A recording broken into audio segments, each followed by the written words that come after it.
matter. A little bit.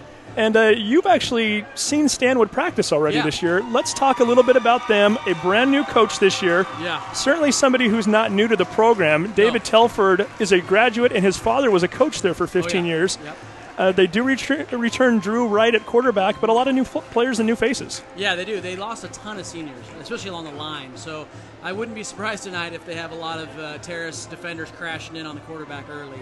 They'll probably gel at some point today. But Dave Telford comes back there. He's their third coach in 3 years, so there's a little bit of continuity issues. But I think they're going to be better than they were last year. I think Telford's a really good coach. I mean, he's coming from the college ranks back to high school. Did a really good job with Monroe, 3 years ago. So I think coaching-wise, it might take him a while, but I think they're going to be really good. And again, a returning quarterback and not a bad receiver that he's got to throw to as well. No, Wanabisi's great. He's huge. He's like 6'3", 205 or something like that. It's just a big kid.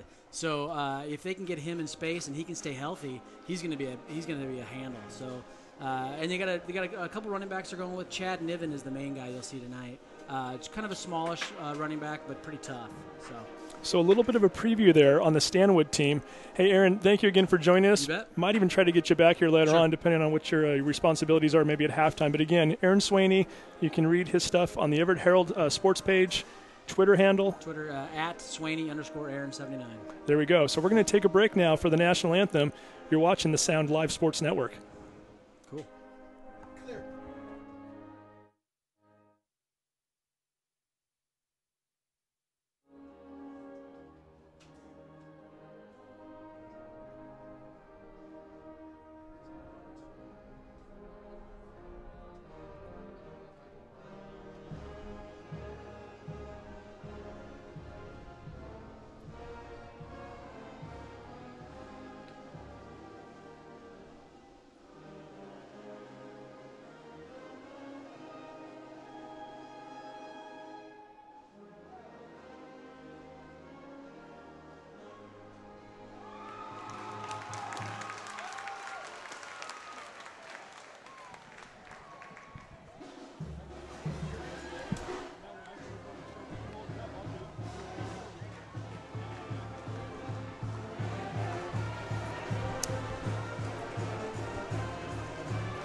And we are back here on the Sound Live Sports Network.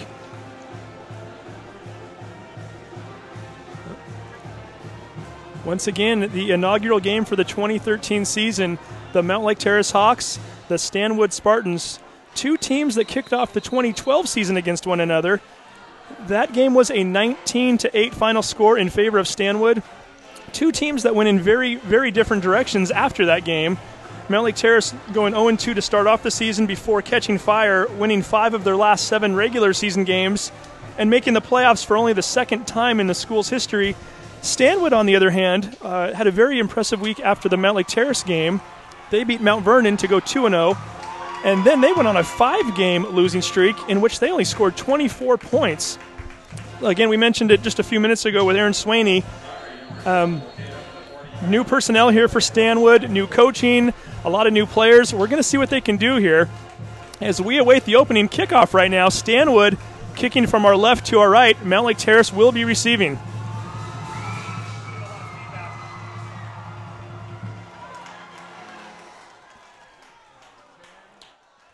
And that is number 24 on the return, Zach Walgren, the senior wide receiver. Takes it at the 9-yard line, only gets out to about the 15-yard line. They're going to spot it down there at the 15. I take that back. They're going to actually put it on the 17-yard line. And the Hawks about to take the offensive for the first time in 2013. And for the first time, we are also seeing the junior quarterback, Justin Hopkins, 6'3", 190, lining up in that wing T formation. Hands off immediately to Chance Ragsdale. He barrels up the middle, carrying defenders with him. And they don't stop him until he gets to the 30-yard line, a gain of 13 and a Terrace first down. And joining me now on color tonight, Vince DeMiro. Hey, Steve. How you doing, man? I'm doing good. How are you? Hey, I just want to let you know that the audio sounds pretty good. It's just that our headsets are breaking up here a little bit. I know that you were concerned about that, but I might be deaf by the end of the night, but we'll see how it goes here as I'm getting a lot of feedback, but that's all right. Hey, Hopkins takes the second snap. hands this one off to number 3, Chance Ragsdale. Chance going off of left tackle there, doesn't quite have the same success he had on the first carry. Gets tackled on the 31-yard line for a gain of 1, 2nd and 9 for the Hawks. Pretty impressive start, though, for the Hawks. And the other thing that's impressive, Hawks fans, you probably noticed, not that uniforms win games, but these are some pretty sharp jerseys that the guys are sporting tonight.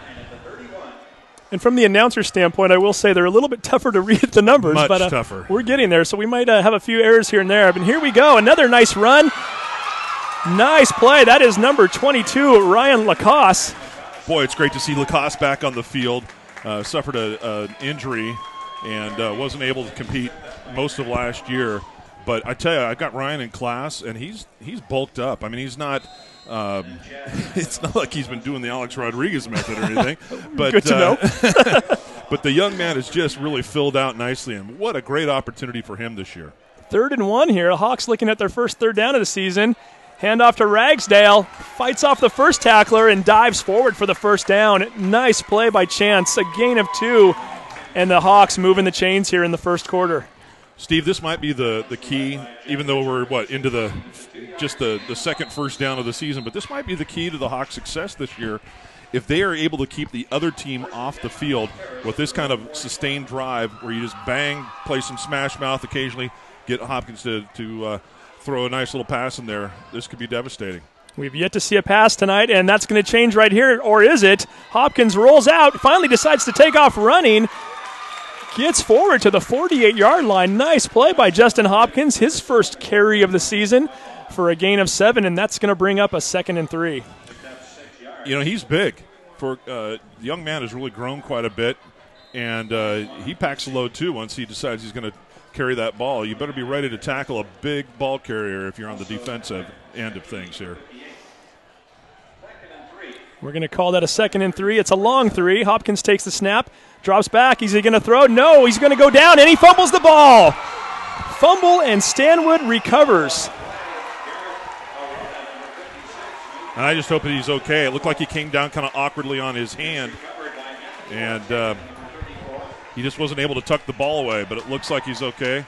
Well, maybe not. Maybe Hopkins is limping pretty badly right now as well. Having a lot of trouble putting any weight on that foot. Stanwood recovering on the Hawks' 37-yard line. 9:31 to go here in the first quarter of play. No score. And Stanwood about to take the offensive for their first time this season. Just want to pass along, as we got a little officials timeout, that the pregame show tonight was presented by Dewar, Meeks, and Ekram CPAs, conveniently located in downtown Edmonds and Marysville for all of your individual business and year-end tax planning and preparation needs. You can call Mike today for a free 30-minute consult or visit them online at dmecpa.com. Steve? And the first handoff of the season for Stanwood. That's going to be Chad Niven. We're going to see plenty of him tonight. Gets tackled at the 36-yard line by a number of Hawks. Caleb Davis, number 74, making the tackle on the play after a gain of maybe a yard. 2nd and 9. Try to get you caught up here on some of the starters, especially for the Hawks. We don't have as much information for Stanwood other than just to look out onto the field. We do have a defensive lineup here for the Hawks, which we'll get to you after this play. 8:58 to go here in the first quarter. No score. Stanwood with the ball. Drew Wright hands off to Niven. Once again, he fumbles the ball. Hawks recover. And that's Jevin Panui with the initial hit. And let me tell you, he is a man-child. He's been a force ever since his freshman year, and this is his senior year. Panui just blew up the left side of the offensive line for the Spartans and just took care of business. Who fell on the ball, though, Steve? That was Dexter Kemper, number 53. By the way, Jevin Panui, 6'5", 270. He's the real deal. He's looking a little like Jadeveon Clowney from South Carolina there, who just came barreling through against Michigan in the Outback Bowl. Look it up on YouTube if you haven't seen it. It was impressive. Jevin doing something similar. So because of that, we're going to hold off on introducing our defensive team now. And we'll go back to the offense. Hawks with the ball on their own 41-yard line for their second possession. Hand off to Ragsdale. Tries to go around the left side, right side rather. Nothing doing there. Gang tackled by a handful of Spartans. Might have lost a yard. 2nd and 11 on the 40. I think he did lose a yard there. And that's something that I think is an adjustment that we'll see throughout the game. Both the coaching staff and the quarterback will make some different calls. And speaking of quarterback, do we have Hopkins out on the field? I don't know. That looked like they were kind of going a little shotgun formation, a little wildcat there, which for the Hawks, they don't really care too much, other than it kind of takes away the passing game. So let's see what they've got out here now.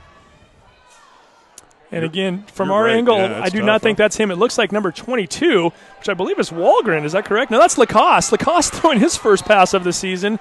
Incomplete. That was intended for Austin Bates, the tight end. And I have to tell you, Vince, I talked to the coaching staff a few times over the last couple of weeks. I didn't get too much into detail on this, but we were kind of wondering who might play quarterback if Justin were to go down. Yeah. He's clearly the number one on this team. Right. I guess we're finding out a lot earlier than we wanted to, as Ryan Lacoste is in there right now taking snaps. Well, that's unfortunate. I hope that Hopkins is okay, because the young man has really put the work and time in. Lacoste probably would have been best advised just to pump that and run it. He had a pretty big lane in front of him, but that's easy for us to see up here. Yeah, and the Mountlake Terrace bench is on the far side of the field, so we really can't see much on that bench anyway. Lacoste takes a snap. Handoff. It looks like it initially went to Ragsdale, who, as he cut through the middle there, handed it off to number 4. That's Ennie Clossy, the senior, who's really worked his tail off this offseason to get where he's at. And that's the wing T offense for you right there. Multiple handoffs. Clossy getting his first carry of the game. Doesn't fool anybody, however. A loss of 1, and that's going to bring up a 4th and 12. And this will be the first time we've seen Mountlake Terrace punt this year. And back to punt, Austin Bates.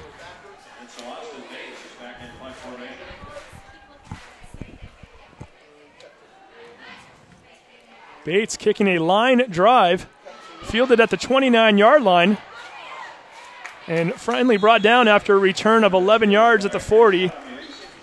That was Grant Gadamus returning that play. Gadamus is a 5'9", 165-pound junior running back, and unfortunately we have another Hawk player down. Can't quite, again, these low contrast dark uniforms are really hard to see. I can't imagine what they're going to be like when we're actually playing under the lights rather than sunlight here. But yeah, number 14. Jonathan Williams. Yep. Unfortunately, that is our starting wide receiver and safety, Jonathan Williams, who he did some punting too. I was just going to say, last year when Bo Kennedy, who has since graduated, was not on the field, Jonathan actually handled punting responsibilities and had a higher punt average than Bo. And now he's down with what looks like it might be a foot or a leg injury. And again, we're not really sure what's going on with Justin Hopkins, the starting quarterback for the Hawks. 7:17 to go here in the first quarter. No score. Mountlake Terrace, Stanwood. Mountlake Terrace with 2 possessions thus far. Fumbled on their first possession after putting together a fairly nice drive with a couple of first downs, and then went 3 and out on their second. And then Stanwood on their first possession, also with a fumble, 1 turnover apiece. So far, not a whole lot of offensive action, although I have to say the first 2 sets of downs for the Hawks look very impressive in terms of the running, and then they coughed the ball up. So it looks like we're about ready to get going here, Steve. We need to acknowledge some sponsors, though, along the way, as I'm sure you folks are well aware. We'll get to it. And Drew Wright, the senior quarterback, who I will be talking about plenty today. I had a chance to talk to Drew on the phone earlier this week. Super good kid. ASB president at Stanwood, and just represents that community and that high school very well. And I'm not sure why this play is even happening right now. It should have been a whistle pre-snap. Unfortunately, there wasn't. I think they finally figured it out. Tyler Givens, the tight end, 6'2", 195 tight end for Stanwood, got a little bit of a running start. Looked like he was playing arena football there for a minute. Either that or Canadian. I guess you can do that there as well. I happen to know Tyler. He's a great young man. We saw him on the baseball field last spring. He's a phenomenal athlete, and I think the great thing about Tyler is he's just a great young man, and it's good to see him out here having some success on the football field as well. Yeah, 2 very good programs, 2 class programs for the most part. Stanwood and Mountlake Terrace, we've had a chance to cover them in numerous sports. Yeah, basketball, baseball, football. This is becoming quite the rivalry. This is a team that, when I was at Mountlake Terrace, we never played each other. Yeah. And now with West Coast 3A, both South and North being covered here, these teams play from time to time. We have another whistle. Looks like a timeout now, Steve. Yeah. And we're going to take a quick break then with a timeout here. So again, 7:12 to go here in the first quarter of play. Mountlake Terrace and Stanwood, no score. If you're hungry before or after the game, visit Sorelli Pizza, located at 44th and 224th in Mountlake Terrace. It's just down the street from the high school.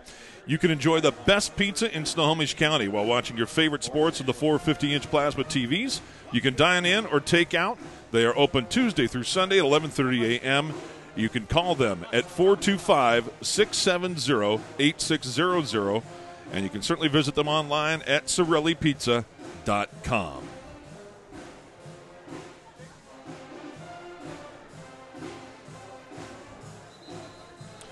Clog, drain, or other plumbing problems? Call Action Jackson Plumbing for 24-hour service. Owned by a lifetime Edmonds resident who happens to also be an Edmonds Woodway grad. Action Jackson is the drain cleaning specialist, unclogging most internal drains for just $99 plus tax. Call 425-877-5601 or visit them online at actionjacksonplumbing.com. Action Jackson and Sorelli's. Good to have both of them back in the mix this year. Yeah.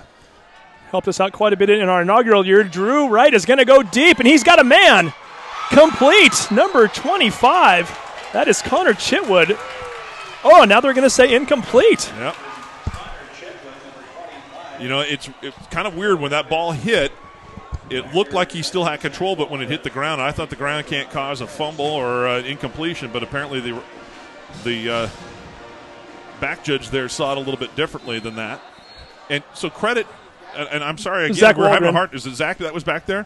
Zach stayed right with them. Did never look back until the ball had a play on it, and then he threw his hand up there and made it cause just enough to knock that loose. Really, he did a really nice play. He hit Chitwood, just gave him a nice big hand shove to the ground as he was touching the ball. And Stanwood is going to call another timeout here with 2nd and 15 on the 36. So, again, we'll take another quick commercial break. 7:04 to go here in the first quarter. No score. Where will you be after high school? Shoreline Community College offers training for rewarding careers in automotive repair, dental hygiene, early childhood education, biotechnology, and much, much more. Or you can earn an associate's degree and be ready to transfer to any four-year college. To learn more, visit them online at shoreline.edu today.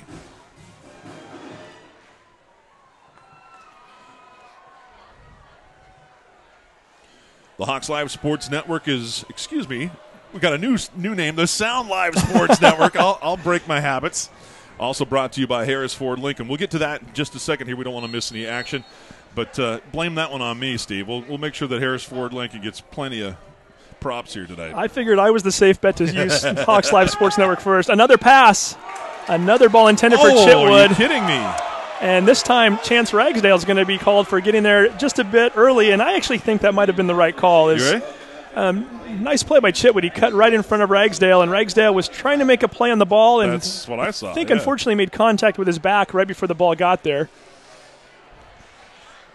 So Chitwood being targeted twice now, which is a little bit of a surprise, as the name that I've been hearing about all week is Lawrence Wanam. I'm going to mess this one up already. I even got the phonetic pronunciation of it here in front of me.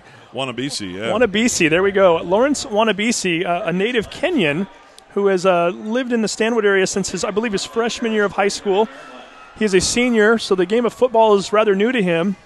And he happens to live with the Wright family. Drew Wright is the quarterback.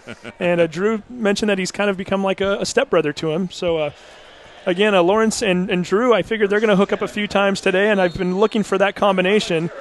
Wanabisi is wearing the number 29, and he's currently lined up on the far side of the field to the left. And let's see if they go to him eventually here at some point. Ball on the 50-yard line, a 15-yard penalty, and that's not going anywhere. That is Mr. Paanui coming through one more time. I think we're going to see a lot of that this year as Chad Niven cannot get this running game going, and it's to not necessarily his fault at all. Jevin Paanui is just blowing up the line right now. You know, we need to kind of focus on that a little bit. You've got to know that teams know that Paanui's on that side of the offensive line, staring at you, huffing and puffing and ready to bring it.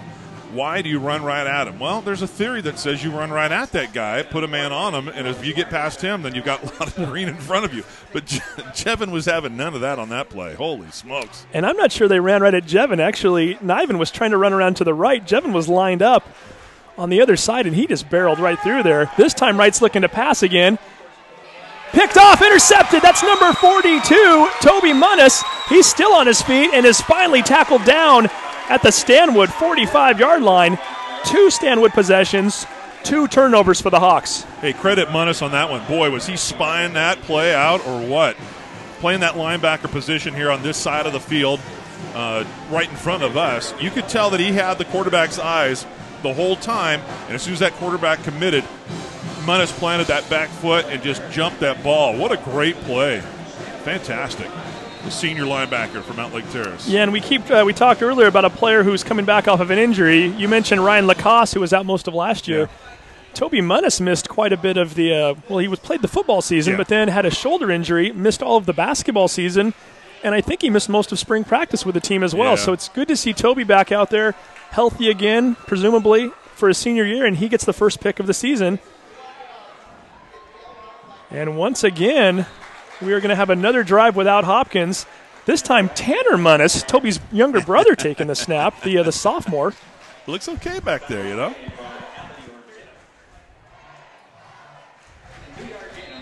Two-yard gain there. Was that Ragsdale on that play? Yeah, it was, yeah. I was trying to figure out who the quarterback was and didn't see if that was Ragsdale or Clossy.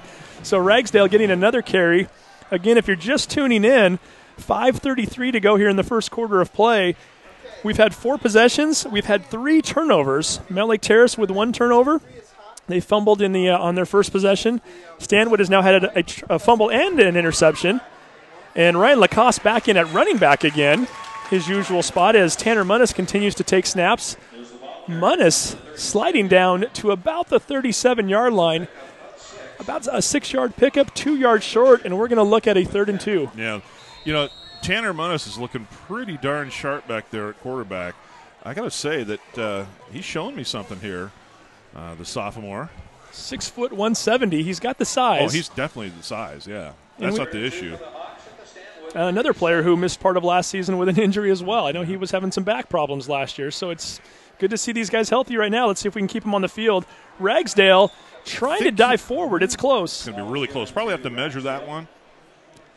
And judging by where the side judge is over here, I'm thinking he might be just a smidge short, maybe even a full yard. You're right. I kind of got tricked by that far yard marker there, or yard to gain marker. And it's 4th and a long yard. You're right. Not quite a full yard, but pretty close. If the Hawks are going to go for it, why not? 36-yard line. Obviously, it's out of field goal range, although we know Mikey Jensen does have some range. He does have some Don't range. really want him kicking a 53-yarder. Yeah, it's first time out. Yeah, hard position to put the sophomore quarterback in here, but let's see what he can do. That's and Lacoste is just met at the line, driven backwards, lost a yard, and that is another turnover, this time on downs. With 4 minutes to go here in the first quarter, Stanwood's going to take over on their own 37 in a scoreless ball game.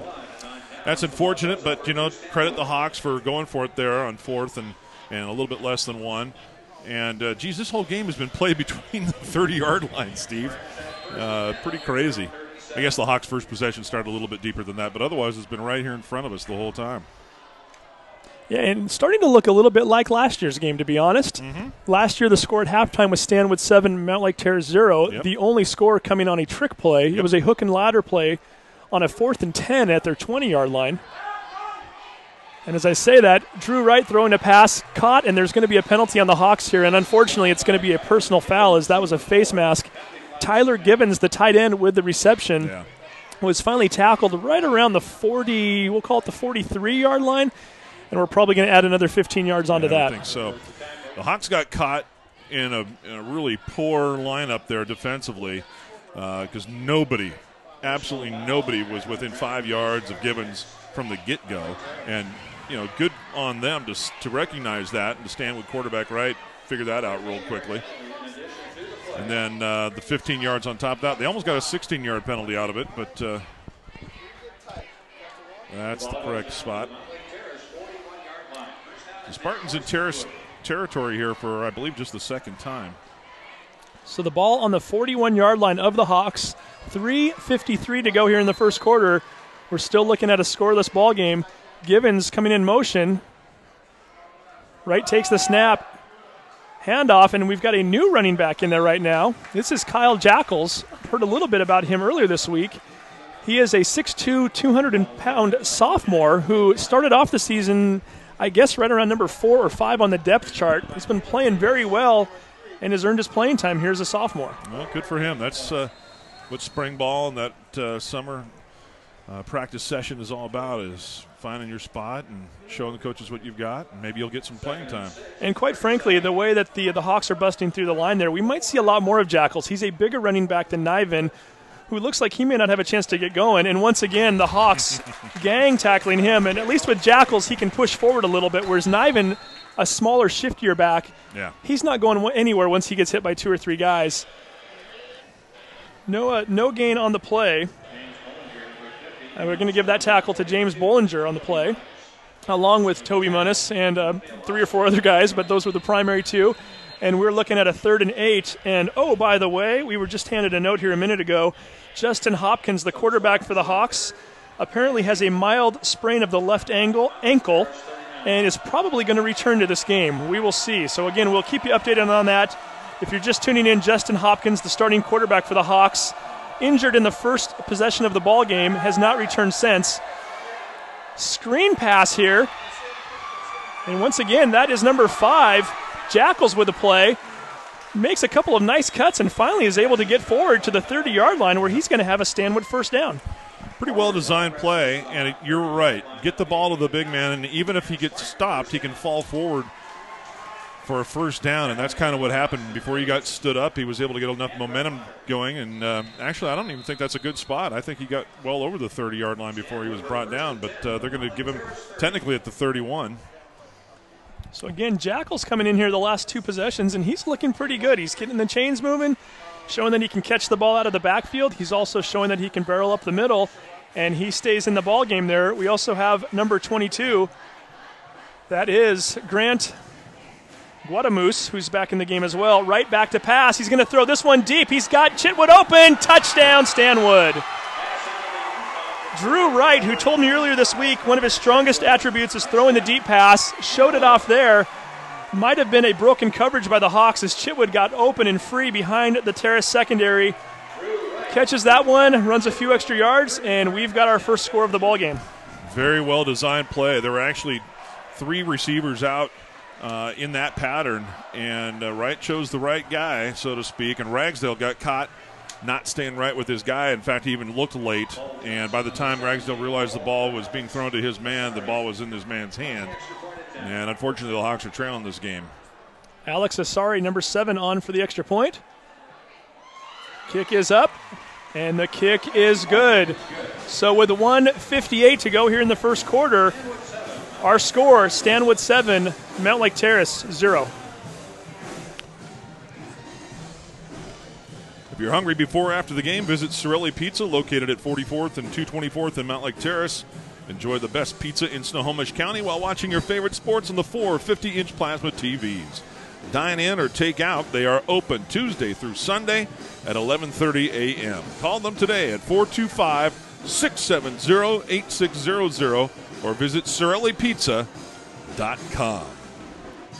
Clog, drain, or other plumbing problems? Call Action Jackson Plumbing for 24-hour service.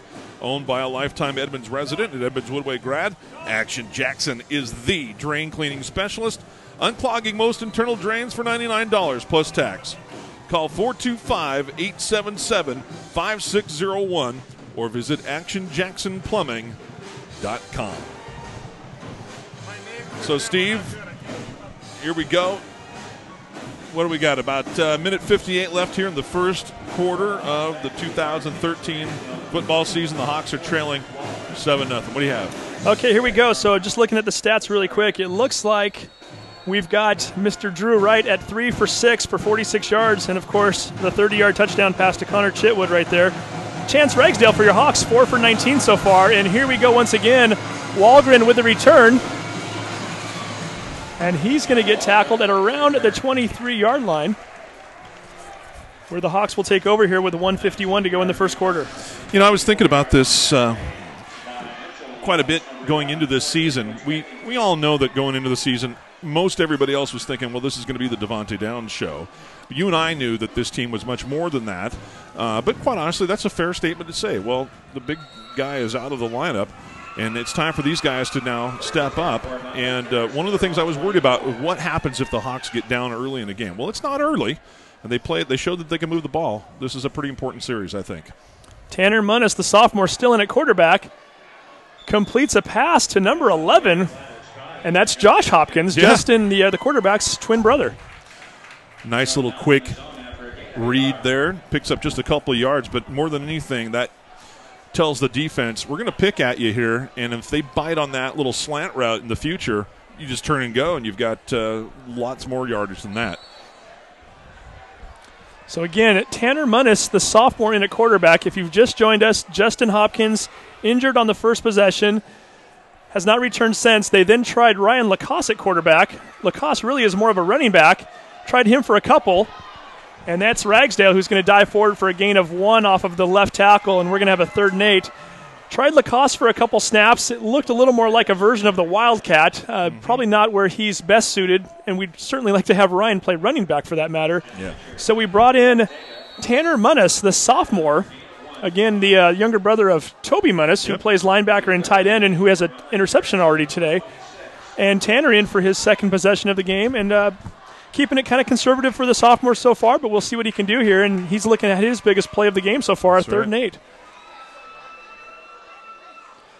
Munnis takes the snap, rolls right. He's looking downfield. Pass is complete as we try to see who that is. It's number 80 on the play, Gabe Brady. Unfortunately, Brady's going to be about 2 yards short of a first down. Hawks are looking at a 4th and 2 on their own 28-yard line. Yeah, just not quite far enough. And that's really on the receiver. The receiver's got to be aware of where that first down marker is and get at least to it, so that you can lean in and get that first down. Now it's a tough situation for Mountlake Terrace. Looks like they're just going to let the clock run out, and we'll be through the first quarter here with the Hawks trailing 7-0. But, Steve, pretty decent first quarter of action here for the 2013 season. Yeah, definitely the tale of 2 quarters, quite frankly, as well, as we saw the Hawks on that first drive. Got about 6 or 7 plays out of it, and we're moving the chains rather nicely for at least 25, 30 yards before the fumble. And this team looks drastically different right now without Justin Hopkins, and I think a lot of that just happens to come from the fact that Justin's been taking reps with the first team all season long. Certainly nothing against Tanner. Tanner's doing okay so far, but I think the team is more familiar with Justin, his cadence, how he moves. The running game looked a little bit smoother, just the handoffs in general. And now they're having to adjust. The question becomes, if Justin does not come back, does this team start to flow a little bit better under Tanner at the quarterback position? And let's see what we get. Hey, before we do anything else, let me just run a few numbers by you here. As John Clippard, our statistician, just handed me the iPad of statistics. Looks like the Spartans have 4 first downs so far in the game to the Hawks 2. Total yards thus far, 48 for the Hawks, 40 for the Spartans. Spartans with 46 passing yards and a negative 6 yards running. So the Hawks certainly have that part of the game down. Now it's just a matter of not giving up that pass. And Vince, we knew kind of coming into the season this might be the Achilles heel of the Hawks. Right. Graduating everybody on that secondary except for Chance Ragsdale. And big shoes to fill out there too. Mason Stone and a few others. Yeah, Quentin Bernard and yeah, I mean, that was a fairly deep secondary and receiving core for that matter. Yeah, Ty Esparza, Lucas Polk, Chris Guerrero. Yep. Bernard was more of the linebacker position last year too, but having to replace him as well, and certainly we're seeing a little bit of that. So we'll see how that secondary comes together. Bates on for his second punt of the game, gets off a nice one here. Ball takes a bounce. Finally goes out of bounds at the 28-yard line. 39-yard punt, but we do have a flag down. Interesting place for a flag. Could have been a defensive hold. Certainly not anything on a run back. Let's see what happened here. Oh. Chop block against the Hawks, and that'll certainly bring out another punt as, again, the punt was a 39-yarder. They're going to probably move the Hawks back 10 to 15 yards, and if you're Stanwood, you certainly want that, and you're going to have them re-kick. I'm trying to think of how in the world you do a chop block on a punt formation. I guess it's a chop block essentially, folks, is when one man engages a defender in the upper body and another one engages him below the waist, and it really is to protect the young athletes. But Just you rarely see that on a punt play. That's more of maybe a passing or a run play where you're trying to create a little gap or a hole. But that's a big penalty here because that was a nice punt. Looking over to my right here as well, and I'm noticing Jonathan Williams, the Terrace Hawk wide receiver and defensive back, the senior, running off the field with the trainer right now. As we mentioned, he was hurt on the previous punt. Not exactly sure what his injury is. Noticing that he was favoring his arm a little bit there, or holding his arm rather. Not sure if that's what he's working on there, but they're going to take a look at him back in the locker room. And I know they had big hopes for Jay Will this year too. We'll see if Jonathan's okay, and hopefully get a report later and maybe get him back on the field. Yep, 15-yard penalty. Ouch. Taking the ball back to the 18-yard line again. 7-0 ball game. Stanwood in the lead. Hawks wearing the home black, gray pants and red helmets, about to punt once again. This time from their own 18-yard line. Stanwood with a couple players back right now to receive this punt. A little confusion on the offensive line. Still some confusion as we're trying to get enough guys out on the field. We finally do. It looks like we've got number 24, Grant Godamoose, back there. Yeah, it's going to be a penalty on the Hawks, too. And another penalty, and that's number 12, Chad Niven. Niven takes the punt, returns it down to the Hawks' 39-yard line. We'll see what Stanwood wants to do with this penalty. Boy, I think I'd just take it if I was them. Great field position right at the 40 of the Hawks. Illegal substitution. Yeah, 31-yard punt, but you did get a 12-yard return out of it. Let's see. Yeah, they're going to decline it and just take the ball. I think that's a smart move. They got the momentum going with them right now. They got the ball on the Hawks 40. The Hawks are kind of reeling. I wouldn't be surprised if they throw deep right here from the get-go. See if they catch the Hawks sleeping a little bit. Well, and again, they've shown that there is a secondary to be exposed. Chitwood with an obvious touchdown catch there a few moments ago, and then prior to that, Chitwood had what looked like might have been a 35-yard catch that was ruled an incompletion. However, he did break open on the play. And once again, we have yet to see number 25, Wanambisi, have a pass thrown his way, and he's the one we keep hearing about. Let's see, Wright's going to go to Wanambisi this time. He's got his man beat, and he's got a touchdown. 40-yard completion from Drew Wright to Lawrence Wanambisi. Stanwood taking a 13-0 lead here with 11:34 to go in the second quarter. Well, I wish I wasn't right, but I think I called that one. And, credit Stanwood for recognizing the same thing that we were seeing. Hawks just not getting off the ball and crashing a little bit too much on the secondary there, and then there really wasn't much of any help. Part of that was a clever design by the Spartans to flood the secondary there with enough receivers so that the safety has to pick and choose. And once again, number 7, Alex Asari on for the extra point. Snap is dribbled up to the holder, who takes a knee, tries to get back up. That was number 17, Cole Johnson. They're going to say he was down. So one good thing for the Hawks coming out of that play, no extra point. Stanwood with a 13-0 lead here with 11:34 to go in the second quarter. The Sound Live Sports Network is brought to you by Harris Ford Lincoln, celebrating 60 years in business in a newly remodeled facility. Harris Ford Lincoln is the largest volume Ford dealer in Washington State. It was voted the best in Western Washington by King 5 Evening Magazine. Harris Ford Lincoln, located at the corner of 200th and 64th, just west of Highway 99 in Linwood. Visit them online at harrisford.com. Also want to thank our pregame sponsor tonight, Dewar, Meeks, and Ekram. They are conveniently located in downtown Edmonds and in Marysville, and are there for all of your individual and business year-end tax planning and preparation needs. You can call Mike today for a free 30-minute consult, or visit them at their website at dmecpa.com.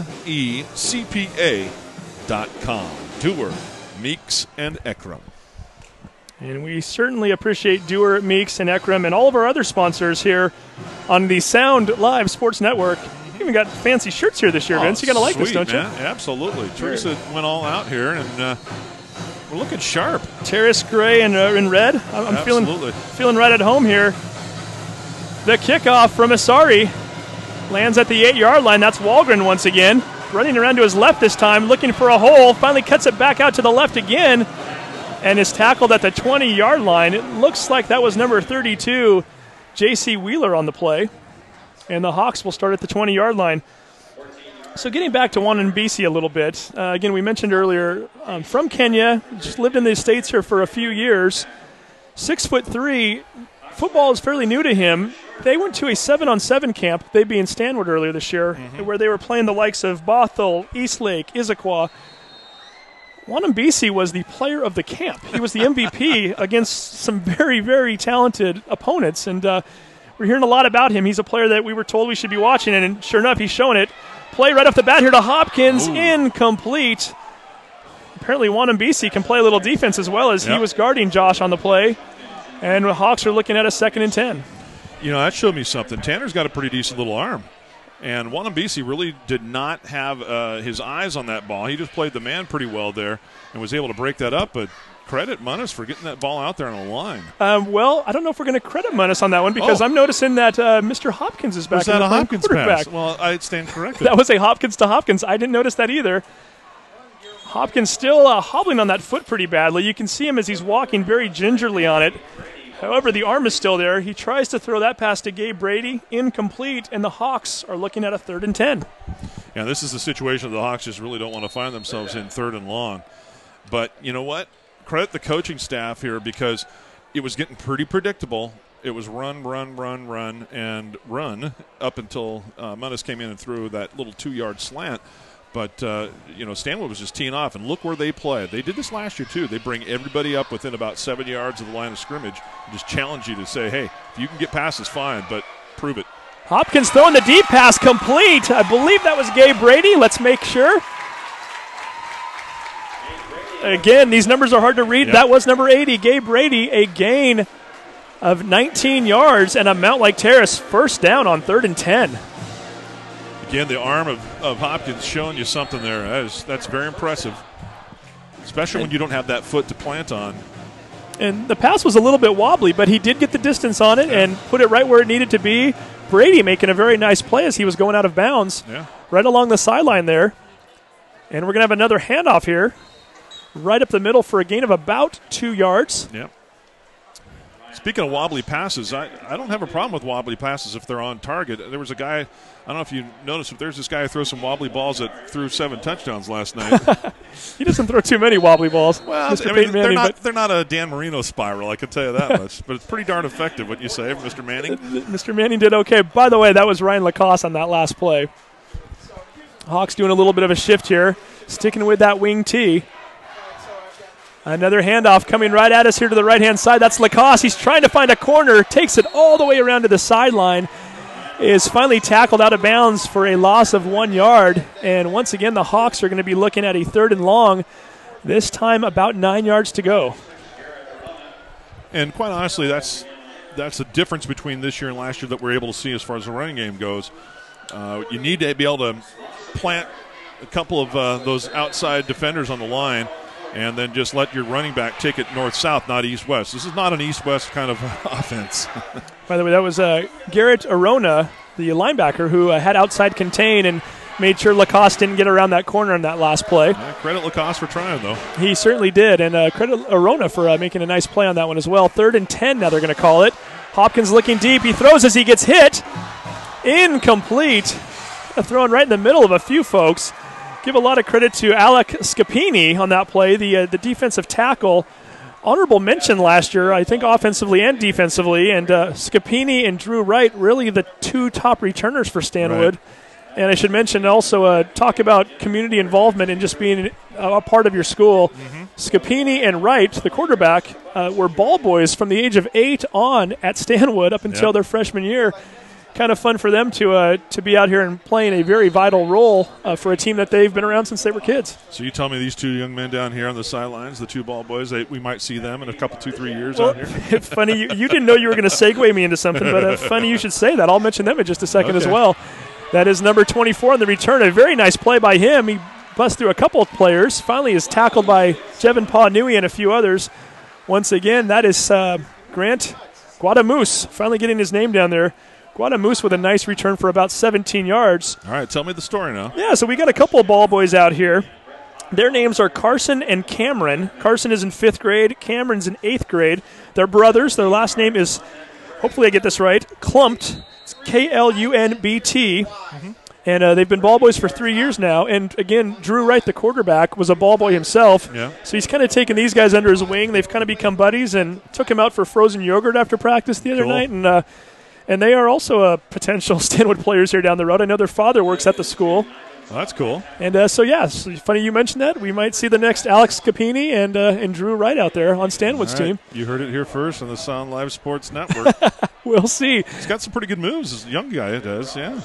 Yeah, I'm guessing that's probably Carson out there. Carson. He's running well, running wild. Look at him. Throwing to older brother right there. Older brother better watch out. They're doing all right. Absolutely. That's great to see that, isn't it? So that was a gain of 3 on that last play. 2nd and 7 on the 42-yard line.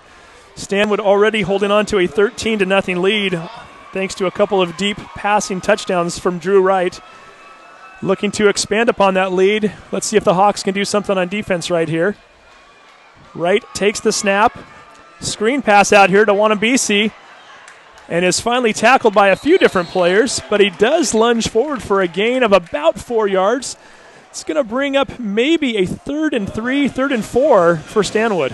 I'm going to take issue with that just a little bit. I think the referee's got to recognize what's going on there.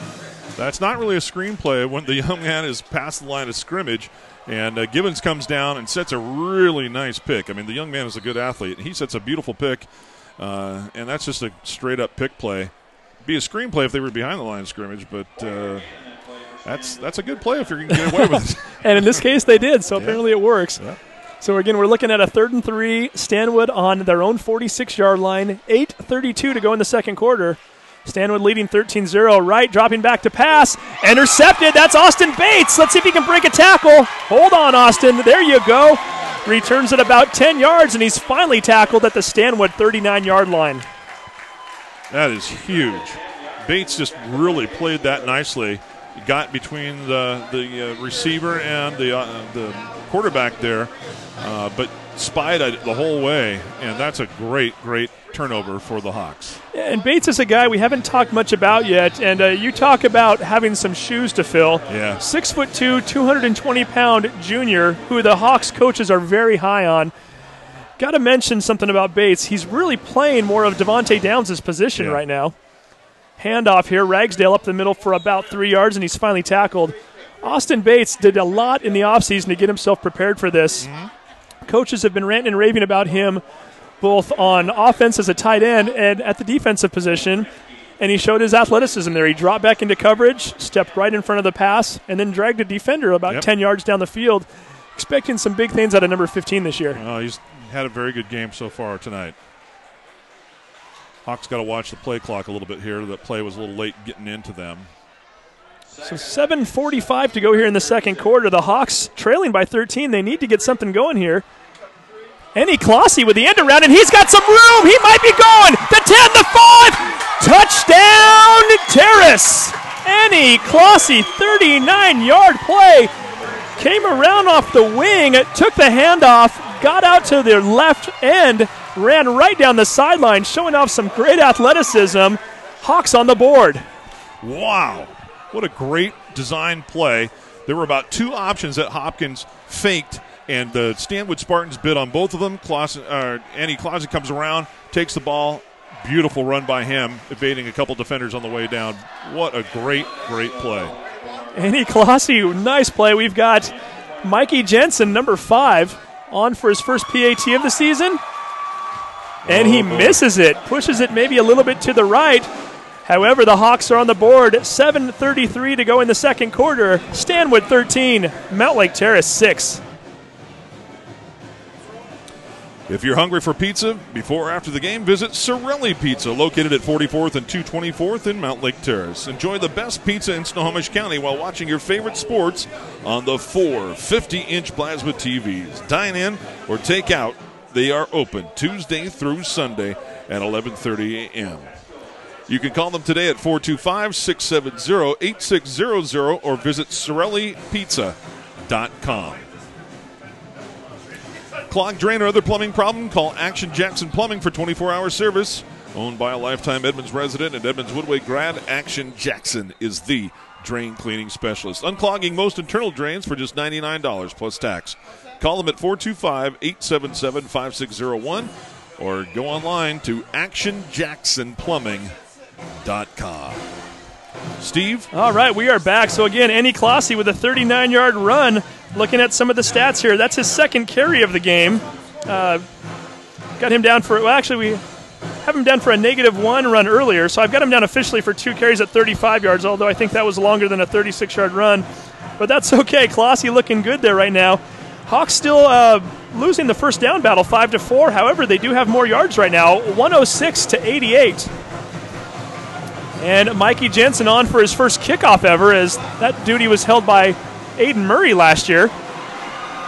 Ball lands at the 10-yard line, and the Stanwood kicker, that's Alex Asari with the return, gets it out to the 27-yard line, where he's finally tackled by Gabe Brady, amongst others. Are you telling me that their kicker returns kicks? Yeah, no, go figure. Huh? Maybe we'll throw Mikey Jensen out there next time around and see what the sophomore can do. Huh? There you go. You never know. You don't ever know. I always feel bad for kickers when they have to make a tackle. Now I think maybe it's a little payback there, right? If only Mikey Jensen would have run down there and tackled him, that would have been something. Sweet, huh? Kind of like in hockey when the goalies go at it. You know, you don't see it very often, but right. Every so often, you never know. Yeah. So, hey, the Hawks right back in this game now. We were looking at a 13-0 deficit, and Stanwood had the ball just a few minutes ago. Now the Hawks, after an interception by Austin Bates, punch it into the end zone, and we're within 1 score right now. Let's see what can happen here. Drew Wright looking back to throw. He's being rushed. He's going to throw it deep. A wobbler, incomplete. He got hit. Connor Chitwood cutting across the field there. Unfortunately for Stanwood there, Wright getting a lot of pressure, and he was hit as he threw it. Incomplete. We have a 2nd and 10. I was kind of shielded. I didn't see who put the hit on, but oh my. The ball came out of there hurting.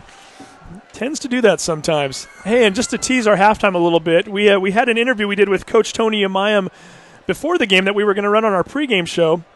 We're going to show you that at halftime just to kind of give you some insight as to what we were looking at coming into this game. It might be even more fun to play it now to see what Tony was expecting to see in the game and maybe see how it's different from what he's actually getting here in the first half. Wright drops back to pass.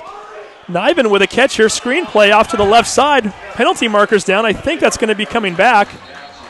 And not only that, let's see if this is being called a fumble. If it is a fumble, we'll just take the ball. Hawks claiming they have the ball. Brett Potter holding it up. Referee's going to hold a conference here to see if it in fact was a fumble or not. And the Hawks are celebrating. I think the Hawks are going to have the ball here. Yeah. Terrace football. So the penalty is declined, as I think we had an illegal block before the tackle. Niven coughs it up. And Willis Reed here from the 1970 NBA Final. What are you pulling out here Justin now? Hopkins looks like he can barely walk on his true. foot. He's I see where you're going. He's hobbling out here something terribly. Okay. And now he's hobbling up to the line. Yeah. And guy is playing in pain right now. You got to give him some credit. He wants to win this football game. Hawks with the ball on the 37. And Clossy once again taking the handoff from Lacoste that time. Again, this is what you get out of the wing tee. One running back running one way, handing off to a running back coming the other way. So it's a double handoff. And we saw that just now. Clossy getting forward for 3 yards. 2nd and 7 on the 33-yard line of Stanwood.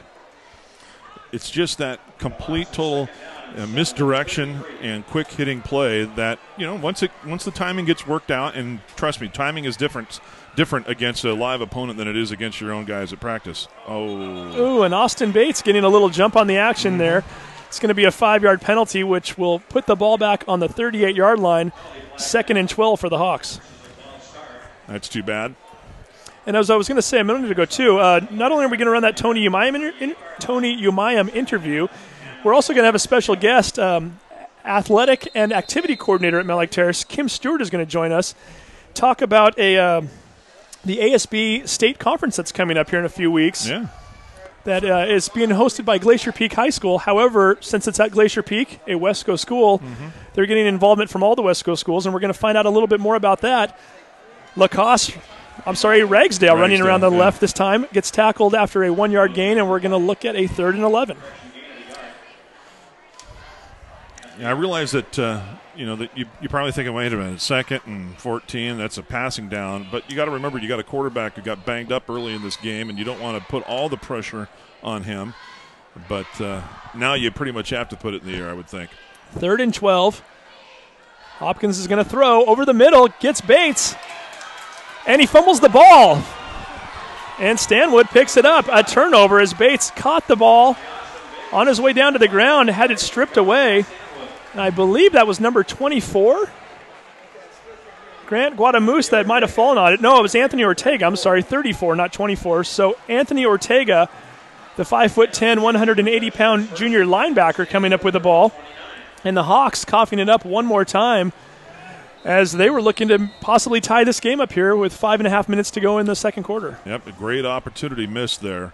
And Bates was getting pretty close to first down territory, at least close enough where coaches were going to have to make a decision as to whether to go for it or not. That's unfortunate. A very sloppy game on both sides here, as we've seen multiple turnovers from both teams. And as I say sloppy, we have another whistle as it looks like a false start on Stanwood, which is going to move them back 5 yards, giving them a 1st and 15 on their own 24-yard line. And if you're just tuning in again, your score right now, with 5:35 to go in the second quarter, Stanwood 13, Mountlake Terrace 6. I think the officials, the official and the officiating crew has been pretty generous in terms of allowing a little bit of movement on that offensive line this first game and everything, but that was pretty obvious. And young man got out of his stance, much like Austin did here a couple plays ago. Yeah, and a very young offensive line, or I shouldn't say young, but an inexperienced offensive line for Stanwood. One returning starter from last year, actually 1.5, as I believe they have had a second player who rotated in and out last year. This is number 14 on the play. That is Colin Hood, 5'9" senior running back, getting his first carry of the game. Okay, I just complimented the officiating crew. Now I got to take issue. Austin Bates was being held something ferocious there. Could have made a play about 6 yards deep into the backfield, but had both of his arms tied up by the it looks like maybe the halfback there who was blocking on the play. And if Bates can keep coming through like that, eventually they will see it. So Austin, keep playing the way you're going right now, and we'll see what you got. Very impressive game for him so far, as we're getting a little bit of good and bad with him as he fumbled that last play, but he's certainly showing that he can catch the ball downfield, and he can also catch it when he's on the defensive side with his interception a few minutes ago. Hood with another carry, and as soon as we talk about Bates, he barrels through there, breaks off of his blocker, gets into the backfield, and tackles Hood for a loss of maybe 2 yards, and that's going to bring up a 3rd and 13. Credit Bates. Hey, I got held last time. This time I'm just going to blow the guy up, push him off of me, and go make a tackle. If they can't see it, fine. I'm just going to go be more aggressive. Just, give my blocker a little shiver there and go make a tackle. Good for him. So the clock now showing 4:15 to go here in the first half. Stanwood 13, Mountlake Terrace 6. Stanwood wearing the road whites with the ball, 3rd and 13 on their own 26-yard line. Hawks defense looking for a big stand right here. Let's see what they've got. Wright drops back, throwing over the middle. He's got a man wide open, and he drops it. Ball. That was number 18, Brian Strachan, the tight end and younger brother of last year's starting running back, Kyle Strachan. And Brian, unfortunately, not able to hold on to the ball for Stanwood. Fortunately for your Hawks, that's going to bring up a punting situation for the first time in this ball game, as a matter of fact. And we've got a couple players back for the Hawks. Number 3, Chance Ragsdale, along with number 24, Zach Walgren. Wow, that's one of those cases where you're so open that you want to start running. Oh, yeah, I guess I need the ball first. And benefit the Hawks there, but that's too bad for him. And the starting tight end for Stanwood, Tyler Givens, who you mentioned earlier, also a baseball player, back to punt. I swear I saw 12 guys on the field for Stanwood. Maybe I'm wrong, but ball initially hits at the 44-yard line. Gets a little bit of a roll before going out at the 40. Punt of 34 yards for Stanwood, and the Hawks will take over possession at their own 40-yard line with 3:47 to go here in the second quarter of play, and the Hawks trailing 13-6. Yeah, it's been one of those games where lots of opportunities, but it's sort of a typical first game of the season. This is quite honestly reminiscent of the first game last year up at Stanwood. So again, Hopkins back in the game, handing off, and immediately met in the backfield is Chance Ragsdale. Credit a few different players there, one of which was number 54, Jeff Sand, defensive lineman and a junior for Stanwood, who made the initial hit. Loss of 1 yard for Ragsdale, and the Hawks playing a little bit of an up-tempo game right now as they get right back up to the line after a very quick huddle, and they're ready to go. Hopkins handing off here. Let's see who that is. That's Lacoste. He's got a little bit of room on the right-hand side. Dives forward to the 46-yard line, a gain of 7, and that's going to bring up a 3rd and 4. So it looks like the second and third options are the way to go, which it can be a good sign in some ways, and it tends to tell you that maybe the offensive line could maybe do a little bit better job of holding or getting off on their first blocks a little bit better. But good decision-making on the part of the quarterback there, Hopkins. Yeah, and I don't know if that's as much decision-making as it might be a play call itself, too, as Hopkins throws to another Hopkins. Unfortunately, went over his back shoulder. Justin trying to look for twin brother Josh. Incomplete. That brings up a 4th and 3 at their own 47, and that brings up a decision here for the Hawks. That's a big decision, too. And a lot of the personnel is the same, so it looks like the punting team is walking on here right now, or running on. 2:44 to go here in the first half. Probably a fairly easy decision, quite frankly. You do not want to give Stanwood the ball on this side of the 50-yard line with 2.5 minutes to go. Make them earn it if they're going to get anything. Why not? And the Hawks are going to bring in Austin Bates and the punt team here. The only thing you might do here is just do a hard count and give up a 5-yard penalty, but fake. This is even better. Let's see what we got here. Ragsdale diving forward. I don't think he's got it, Steve. The one referee here looks like he's going to spot him just a little bit short. Oh, it's definitely short.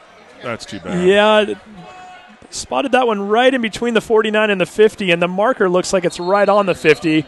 Probably going to be about a half a yard short. Referees look like they might end up measuring for it, but I think this is an easy call. Yeah, you're right. The far line judge there, initially his spot looked pretty favorable, but by the time the dust cleared and we see where the ball's at, I just don't think the Hawks got it. Of all the choices, I don't think that would have been one I picked, given how Stanwood has been clogging up the middle. Hard count, maybe. Kick it away, maybe. But the only thing I can think is you've got 2 returners back, maybe a few less guys on the line than you normally would have. Figuring that maybe they have, and it is short. We knew that was going to be the case by, it looks like about 9 or 12 inches from up here. Yeah. But you had the 3 guys playing contain right behind the line, figuring that maybe they could get a little push with 7 or 8 guys and running behind Chance Ragsdale. It was worth a shot. Right. Sometimes you take chances, and sometimes those chances backfire on you. And on this case, Stanwood ball on the 50-yard line. Well, as long as this doesn't turn into points for Stanwood, probably no harm. And the Hawks defense, the last few possessions, certainly stepping up to the plate here and doing better. So let's see what they can do here now. A little bit of a backs against the wall situation. Niven finding some room to run this time, and he barrels forward for about 4 yards, maybe 5, to the 45-yard line where he's finally tackled. 4-yard gain. Hey, Vince, I wanted to mention a few other people here while we've got a moment. As I mentioned to you earlier, and we're going to do this on both Stanwood and Mountlake Terrace's side, something we've never done at a game before here, and something I certainly hope we don't have to do very often, and I'll get back to that as soon as this play's over. Now you got me intrigued. Drew Wright in the shotgun. This is where Stanwood is dangerous, I think. That they could throw, they could run here. Niven behind him, fakes the handoff. He's going deep again.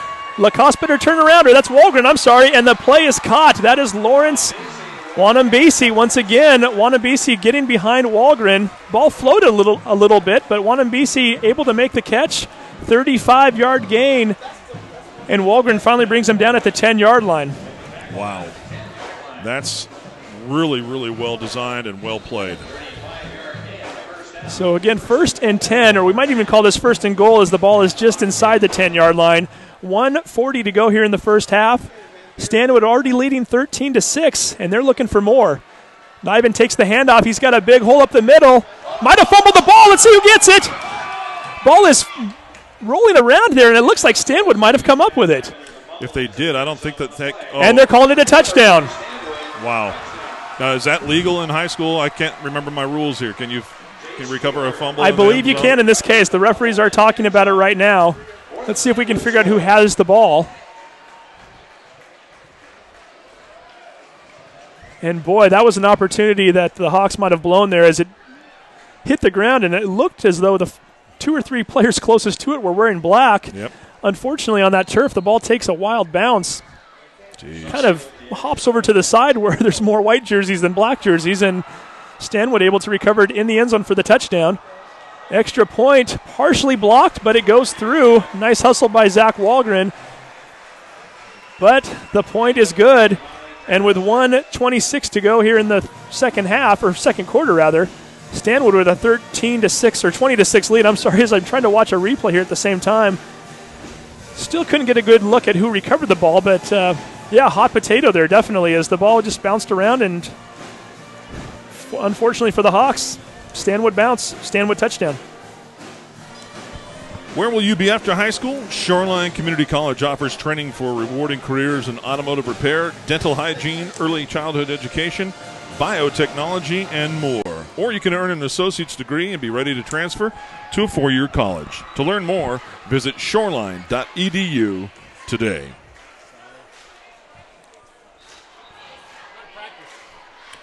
Sound Live Sports Network is brought to you by Harris Ford Lincoln, celebrating 60 years in business in a newly remodeled facility. Harris Ford Lincoln is the largest volume Ford dealer in Washington State and was voted the best in Western Washington by King 5 Evening Magazine.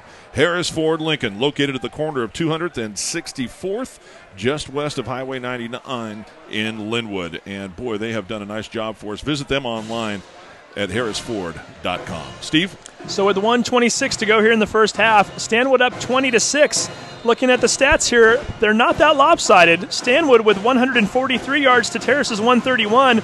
The big difference right now happens to be the long ball and the passing game. Stanwood able to connect on a few long passes here, 2 of which were direct touchdowns. 1 led to a touchdown. If the Hawks can cut the long game out there, and if the secondary can start containing that, we might have a game here. But until then, Stanwood, Drew Wright and company, they're recognizing that, and they're exploiting it. Yep. Yeah, there's 2 pieces to that. Yes, there is a little bit of an exposure there in the secondary because we're just very, very youthful back there. But also the defensive line and our outside linebackers have got to do a better job of putting some pressure on their quarterback. Early in the game, we were getting in the face of their quarterback. Just hasn't happened here the last couple of series. So the Hawks down by 14, only 1:20 left in the first half. Ragsdale finding some room. Stiff arms one player, finally is able to dive forward, and I was going to say a first down. However, it looks like he's about a yard or 2 short. Yeah, that's tackled at the 33-yard line for a gain of 8. That's unfortunate because it doesn't stop the clock, and I hope the Hawks recognize that. You just gained 9 yards. I don't know why we're not rushing up to the line here or using a timeout.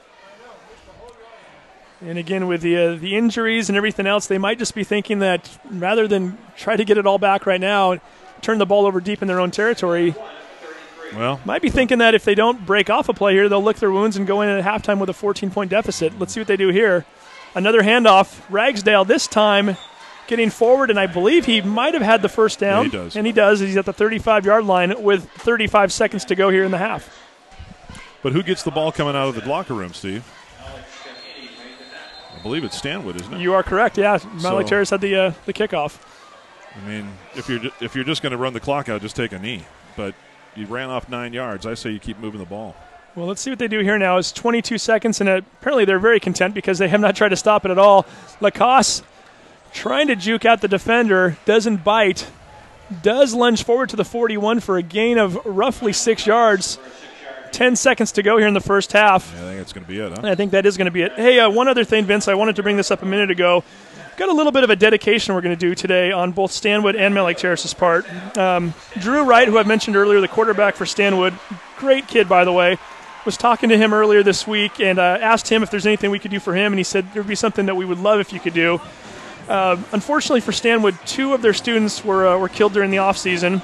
during the summer break, Anthony Sunt and Anthony Comstock. And apparently the Stanwood players are trying to dedicate a lot of their season and their school year, for that matter, to these two young men. So I told Drew that we would definitely give their families a shout-out and let them know that everybody's thinking of them and that everybody at the school there is as well. And while we're doing that, I'm going to mention something on the Terrace end as well. Daniel Eklund, a 2012 graduate of Mountlake Terrace who was unfortunately killed in a skateboarding accident earlier this week and passed away. A member of the Rowdy Rooters and somebody who was a vital part of our student body and definitely a part of the Terrace community and Terrace family. So to those three young men and their families, just wanted to say that you're certainly in our thoughts, and we're dedicating this broadcast to you tonight. Well, it's sad, but I'm really glad that we're able to do that, and certainly our thoughts go out to the families of those young men. And you're right. When you have those kinds of conversations with students, you really do realize how much of a family the school environment becomes for most, if not all, of our students and their families. And the impact of that is even greater, I think, because of the youth here. So I too want to extend my condolences, and I think that's a really nice gesture on the part of Drew. No, absolutely. And so, again, and Drew Wright, again, just a great kid. He's the ASB president, does a lot of good things at Stanwood. And when we hear stories like the two young men at Stanwood and Daniel at our school, kind of reminds us that, these two teams were opponents when we're on the field, but we all deal with the same issues, and it's life, and it's precious, and it can be gone at any moment. And certainly our condolences to all three families involved in that, and both communities. Definitely. Hey, we're going to run a quick video here again, as it is halftime. Stanwood with a 20-6 lead here. Had a chance to interview Coach Tony Umayam from Mountlake Terrace before the game, talking a little bit about what his expectations were coming into this game. For those of you who have watched the first half, it might be a good way to kind of hear what Coach's concerns were and to see how that's played out so far and to see if any of those were, in fact, came true. Let's watch the video. Minutes away from the kickoff here at Edmond Stadium, where tonight the 2013 season is about to get underway. The Mountlake Terrace Hawks, the Stanwood Spartans, and with us right now, the head coach of your Mountlake Terrace Hawks, Tony Umayam. Coach Umayam, obviously the big question coming into the season for the Hawks as of this past month and moving forward is the loss of Devontae Downs. Again, torn ACL, big factor in what you were going to do on your offense in the running game, also on the defense as far as playing linebacker. Psychologically, what has practice been like for the kids over the last couple weeks, knowing that Devontae's not going to be on the field with them? Well, actually, because it happened so early in the summer, it really hasn't affected our practices much. I mean, the kids had a lot of time. The coaches had a lot of time to let the news settle in and understand that we're playing in a different environment. And it was kind of weird. Filling out the two deep chart today. For the first time in 30 games, I don't put Devontae right there at running back. But we got guys that are willing to step up, and the rest of the team's ready to go. And since we were prepared for it, I'm excited to see what's going to happen. And talking about guys having to step up, Justin Hopkins, his first start as quarterback at the varsity level, the junior, lining up against, or lining behind, I should say, an experienced line. How are you feeling about Justin, and what kind of an offense are we going to see tonight from him? I feel really good about it. The offense we're going to see tonight is very similar to, where we transitioned to about a third of the way through the season last year. It's pistol wing T. We're going to have multiple backs going in different directions. Misdirection game is going to be big. Of course, just to stay true to our style, we're going to feature a power running game, and that's going to set up things. That's really going to help our junior quarterback Justin, because now the play action pass becomes that much more effective. Sure. And as far as the Stanwood side of things, you played these guys on opening night last year, a 19-8 loss. That's okay. It's been a year. A lot of things have changed for Stanwood. A brand new coach, a lot of new players for them, quite frankly, and they seem to think they've got a new spirit to them and a new enthusiasm. Not knowing that you have a new coach over there and new personnel, has it been hard to kind of get ready for this game, or do you feel like you know what they might be doing tonight? It's been kind of difficult. I played against that head coach back in 2008 when he was at Monroe. We beat him the last game of the season, but then he went off to college. Probably learned a couple things in the college game for a couple of years, and now he's back in the high school ranks. And so we kind of have an idea of what to expect, and it's not going to be anything that we've never seen before. It's just the details behind it. We don't have as much to work on as we usually do. So, a lot of adjustments might be made after the first quarter. We will find out. So, again, we're just a few minutes away. Mountlake, Terrace, Stanwood. Hey, Coach Umayam, best of luck to you tonight. All right, thank you. And stay tuned right here on the Sound Live Sports Network. All right, go Hawks. Network. Back here at Edmund Stadium, where your halftime score, Stanwood, once again, 20, the inaugural game for the 2013 season, the Mountlake Terrace Hawks, the Stanwood Spartans, halftime guest two teams that kicked off the 2012 season. A familiar face around Mountlake Terrace High School and the community for that matter. Kim Stewart, our activities and athletic director, or coordinator, whatever you prefer. Whatever you prefer. There we go.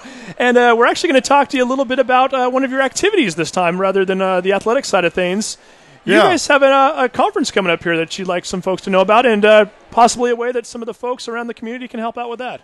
Yeah, from the activity side of things, which puts a lot of effort into supporting the athletic side of it as well. We have our state conference on the second weekend of October, and it just so happens it's in Snohomish this year. Last year it was in Tri-Cities, so it moves around the state, but it's also Wesco that's putting it on. And I guess I'm kind of sending out a plea that, all the schools close to Snohomish in the Wesco area are doing homestays. And what that is we're trying to find homes for up to 3 kids per home. We got to house 60 kids and there'll be 3 kids from all over the state. And it's really simple to do, really.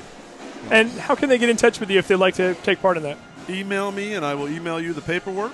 I'm going to another planning meeting on Sunday, so I'll have more information. And just so you know, we're going to deliver the kids from Snohomish. They don't got to drive any farther than Mountlake Terrace High School to pick them up. They'll pick them up Friday night, feed them, take them out, do something fun, drop them off early in the morning.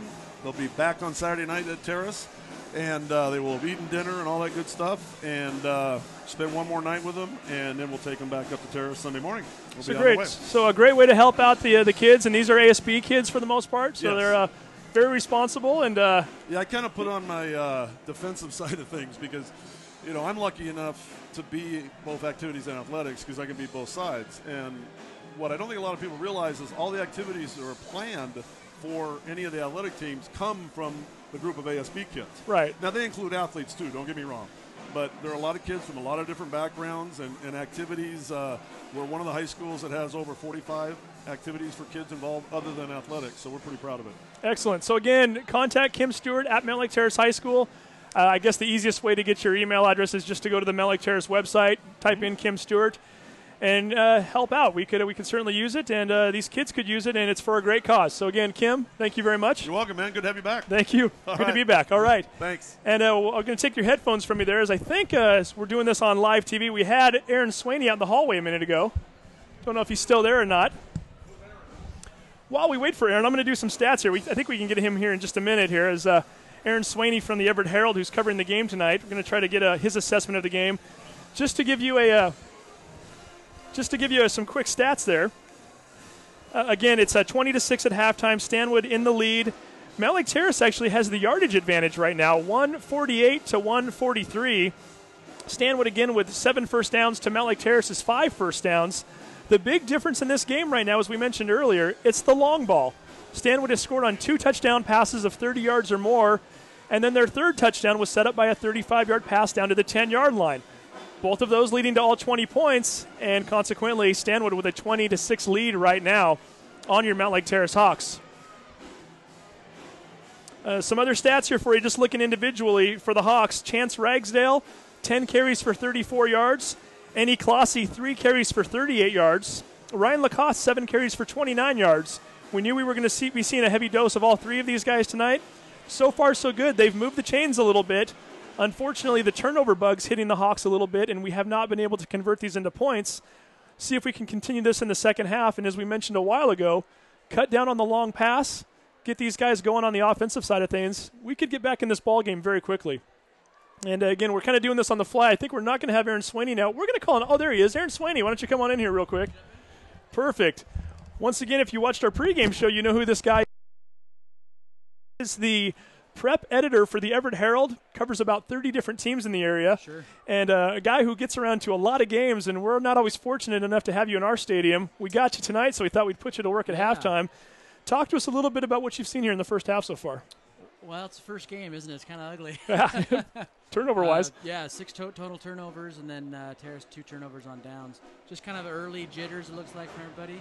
But that Wanambisi kid looks pretty good, and they've hooked up for a couple long passes. Now, again, you've had a chance to watch Stanwood a little bit at practice. You've certainly had a chance to you've had production meetings with your guys. Sure. I know Aaron Lammers, one of your writers, has been out to watch Mountlake Terrace. Yep. And you know both of these teams from last year.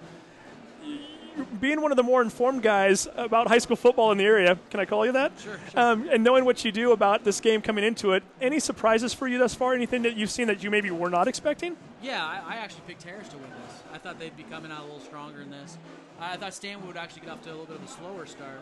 But, I mean, it's high school football, and I think Terrace still can get into it. They just got to get that running game going a little bit better. And maybe a few passes over the top. Passing game just isn't there right now. No, so far. And Justin Hopkins, again, with the injury. Yeah. We'll see what he can do in the second half here. That certainly hasn't helped him yet either. Yeah, it looked like he tweaked an ankle, but they definitely need him in there. So Ragsdale looks pretty good, but there's just no holes. Stanwood's playing pretty stout defense. So. Okay, and just an overall assessment of Wesco this year. I know you actually went out and picked the Hawks to finish second in the 5-team division. I did. Talk to us a little bit of Glacier Peak, obviously. It seems to be kind of the overwhelming pick for first. Is this a division that's winnable for the Hawks, even without Devontae Downs? Yeah, I think it's wide open. I think it's wide open for everybody, actually. I mean, I didn't see much of Shorecrest or Shorewood, but both coaches are actually pretty confident with a bunch of returning guys there. Glacier Peak is just wide open. I mean, they kind of plug and place guys in, so they'll get guys into places and do pretty well, I'm sure. And then Meadowdale is just, who knows?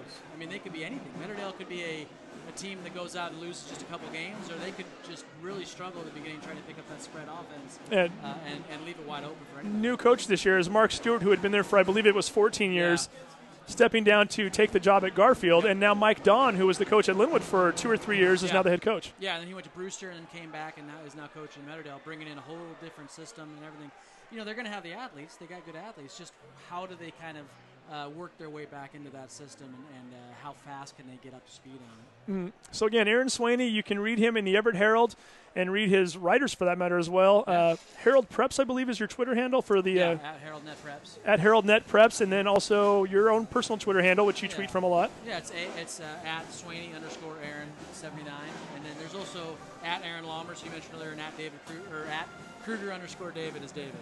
And you guys have a very good podcast that you do on, I believe, Monday nights. Is that right? Yeah, I don't know. Very good. It's pretty strong. I was going to call it excellent, but you don't like very good even. But you guys. The production value is very low. Well, in all honesty, though, I think you guys do a phenomenal job in terms of covering high school sports. You certainly are second to none in that regard in terms of how many teams you cover. For the staff that you have, it's fairly small. I know there's 4 or 5 of you that do it. And for those of us who cover sports and are just sports fans in general, if you are interested in covering Wesco and Cascade and some of the other conferences up in Snohomish County, you guys have been fantastic. So I always tell people, hey, go to MLTnews.com, go to EdmondsNews.com and Linwood for your local stuff. But if you want more of an overview as to what's going on throughout the entire Snohomish County and all those conferences, these guys are where it's at. So again, Aaron, thank you very much for coming on with us. We try. Appreciate it, and continued success. Keep up the good work, and we'll keep reading. You guys do a great job. Appreciate that. Yep. All right, again, so we're going to take a really quick break right now. Our score at halftime: Stanwood 20, Mountlake Terrace 6.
So we are back here now on the Sound Live Sports Network, where once again your halftime score, Stanwood 20, Mountlake Terrace 6. Got a special guest here right now. I don't know if I should call you a guest well, because I'm special, that's for sure. You're very special indeed. And matter of fact, you and I are doing a couple of games together next week. Absolutely. So again, Steve Willits, the voice of the Mountlake Terrace Hawks, talking to Keith Neely, who in the past has been the voice of the Edmonds Woodway Warriors. That's right, Warrior Radio. So we're taking a bit of taking the voice off the radio and putting the face on TV. There's a big shocker for a lot of people. There we go. And everybody's going to get to see what you look like in all your glory. And, between the two of us, you and I are going to cover most of these games this year for the Sound Live Sports Network. I think the way it's scheduled right now, I'm going to do a lot of the Mountlake Terrace and Meadowdale games. You will handle 3A. most of the 4A teams, which is Edmonds Woodway and Linwood. And then, oh, by the way, when our teams play each other next week, we're going to be doing this together. So Keith, talk to us a little bit about the game you're doing tonight. Right after this, 8 o'clock, Linwood versus Shorecrest. Well, it is a rematch because last year both of these teams met in the first game of the regular season. Of course, they're non-conference foes, with Shorecrest, the Scots being the 3A school, and then Linwood Royals being the 4A. But Linwood got their only win of the season last year. Only allowed 6 points by the Scots to be scored in that game and came away with their only win. Looked really good, looked really strong, and then the wheels kind of fell off the season. And could be a very interesting matchup again. Neither team looks particularly strong on paper. Linwood, not a lot of returners, but they have some very fast kids, and I'm told that it is the most joined, most cohesive unit that Linwood has fielded in quite some time. So, speed and size isn't everything in football. It has a lot to do with heart, and of course, Linwood's going to come out and give it all. Yeah, and I know Shorecrest, returning quarterback and a returning receiver that a lot of folks are high on. So they could be kind of a wild card in a game like that. Not really sure. And again, that's what kind of makes high school football exciting. You know, one or two names here and there. But a lot of these kids were playing JV ball last year, so unless you're a real diehard and you're coming out on Mondays at 3:30 in the afternoon, guys like you and me, we really don't know until early September when we really get these guys onto the varsity field and underneath the lights, so to speak, and see what they've got. And sometimes it comes down to reading down the roster 30 minutes before your game to get pronunciations right. Yeah, no kidding, right? And there'll be a little bit of that tonight for Stephen McGrain, who will join me in the 8 o'clock broadcast. Again, Linwood Royals and the Shorecrest Scots, game 2 of the nightcap here, the doubleheader, and it's going to be a ball. It should be a lot of fun, and I think between you and I and our counterparts here and Steve McGrain and some of the folks that we're working with on the Terrace end of things, I think we're going to have a lot of fun over these next 9 or 10 weeks. It's going to be a lot of fun, and what a great way to get involved in athletics and to have it all spilled out in front of you on video. Of course, us radio guys are not used to this. You guys have been blessed with having the moving pictures for a couple of seasons now, but for the Linwood folks who haven't had either, what a great idea, what a great thing to get all of the district teams involved, get a lot more momentum with the Sound Live Sports Network, and it's just a great thing for young athletes. Well, again, I know you and I have talked a lot in the past, crossing paths from time to time, usually with us doing our games on the internet and you doing yours on the radio, so to speak, also over the internet, but the audio portion. Fun to finally be teaming up together here and seeing where this thing goes this year. Oh, it's going to be a blast, and it's just fun to get to know a lot of different kids. Of course, seeing some of my kids go through exactly what a lot of these young athletes are going through. I've got a junior in college already, for crying out loud, so who play down this very field, and all the emotions that come both from the players and then from the parents and the stands, and we hope to translate a lot of that for you right there at home and through the internet. Should be a lot of fun. Should be a lot of fun indeed. So again, Keith, along with Steve McGrain, doing the 8 o'clock game tonight, Linwood versus Shorecrest. And then tune in next week as Keith and I are going to be doing a doubleheader together. I believe it's Meadowdale Inglemore. Correct. At 5 o'clock, followed by Mountlake Terrace, Edmonds Woodway, two teams that you and I know very well, at 8 o'clock. That's right, and we're about ready to kick off the second half. I'm going to turn over duties back to Vince here, who will help get these things going. All right, Keith Neely, and again, good luck to you tonight, and we'll be talking to you soon. You got it. Thanks. Thanks a lot. And we are just about underway here for the second half. Mikey Jensen back to kick off. Gets off a boomer this time, finally puts it into the end zone. Automatic touchback in the high school game. Mikey, whose first few kickoffs came up just around the 10-yard line, gets this one finally into the end zone, and the Hawks will be coming on to the defensive side of the field. And we'll be looking at a 1st and 10 for Stanwood on their own 20-yard line.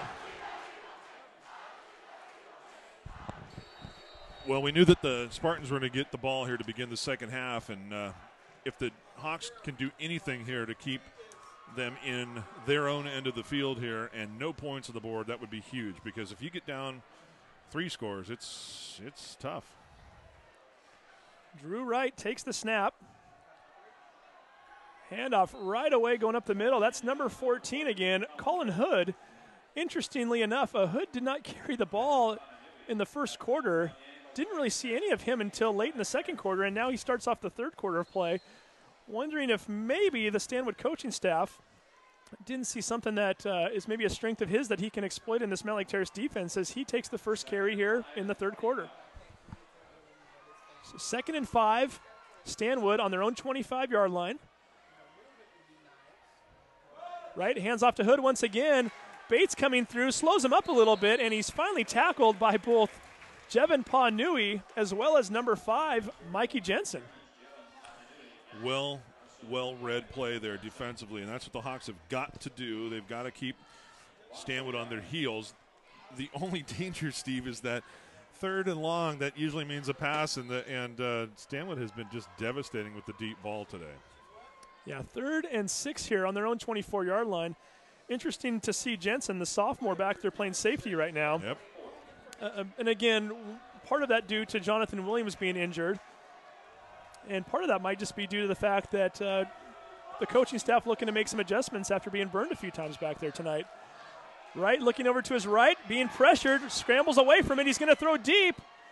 Ball is complete to Chitwood once again, and he's running free. Let's see if he can be caught. That's Walgren trying to run him down, and finally he makes the tackle, but not until he gets down to the 1-yard line, a gain of 73 yards for Connor Chitwood.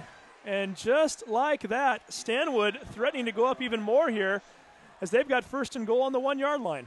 Yeah, we were just talking about it. Again, inexperience in the backfield. And I think that the deep backs there saw the pressure on the quarterback, thought they'd come up and maybe help support. You can't do that. And they just got burned right there. But credit Walgren for running them down there and at least keeping them off the board initially here. And now the ball's being spotted at the 4-yard line, so a 70-yard play instead of a 73-yard play.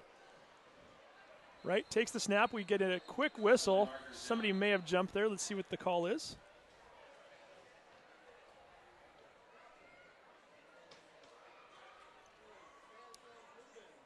I believe that's going to be against Stanwood as the referee is now marching the ball backwards. That helps a little bit there. That makes it 1st and goal from the 9 as opposed to the 4. Of course, you know what I'm thinking. Oh, that just gives us more room to throw the ball. But, oh, man. Stanwood has, I've said it a couple of times today, but, boy, their deep game is very impressive. Yeah, 1st and goal on the 9. Again, Wright just having his way passing-wise. Handing the ball up the middle. Another running back who we haven't called a name on very much today. That's J.C. Wheeler. Again, the 5'11" junior going up the middle, finally getting tackled at around the 7-yard line. Perhaps a gain of 2, 2nd and goal. I think it's a pretty good strategy to mix it up, give the ball to a number of different fresh legs for Stanwood because they were being punished by the Hawks' defensive line. And it's going to take more than 1 or 2 guys to soften it up, I can tell you that. Big play here for the Hawks defense. Already down 20-6 with 9:20 to go in the third quarter. And that will help as Stanwood again jumping off sides. I believe that might have been Anthony Ortega, the running back. Nudged just a little bit forward. Drew the whistle, and that's going to bring up a 2nd and goal from the 12-yard line. Well, I told you in the first half that the officiating crew was being pretty lenient with a little bit of bumps and moves and stuff, but that doesn't look like they're being all that lenient in this second half. Hey, guys, you've had a 24 minutes of football under your belt. You better know the rules by now, and we're going to enforce them. And certainly when your running back comes up out of his set, that's going to get called more often than not, and they got him on that one. 9 minutes to go here in the third quarter. Wright getting pressure. He might just take off running in this one. Throws a pass incomplete as that one was intended for number 34, Anthony Ortega. And Jensen had the nice coverage there, stayed with his man. Good move on his part. And again, this is where we've seen the Hawks struggle. A 3rd and goal on the 12. Passing seems to come fairly easy to Stanwood tonight. And this is a big play here for your Mountlake Terrace defense. like what I'm seeing out of Drew Wright. He did mention earlier he works with Steve Jervis, the ex-Skyline coach, who now coaches quarterbacks. He's worked with him a lot in the offseason, said he's done a lot with his footwork. Certainly that came into play right there as we saw Wright scramble forward and almost got open for a pass there. Throws it into the back corner, incomplete. Pass intended for Wanambisi. Nice coverage there by number 29 for the Hawks. You could tell that that's a play that those two have probably practiced a couple, 2-3 times, just off a little bit in terms of the timing. But that's impressive. When you've got size like Wanambisi has, you're going to win that battle. And that was actually number 22, Ryan Lacoste, who had the had the coverage on him. The coverage on there. So again, 4th down and 12, 4th down and goal from the 12, and we're going to have a field goal attempt here by Alex Asari to see if he cannot increase the Stanwood lead, which is currently 20-6, and possibly make it a 17-point game. Kick is up. And the kick is good. Sneaks it right inside that upright on the right-hand side. 3 points, and with 8:44 to go here in the third quarter, Stanwood 23, Mountlake Terrace 6.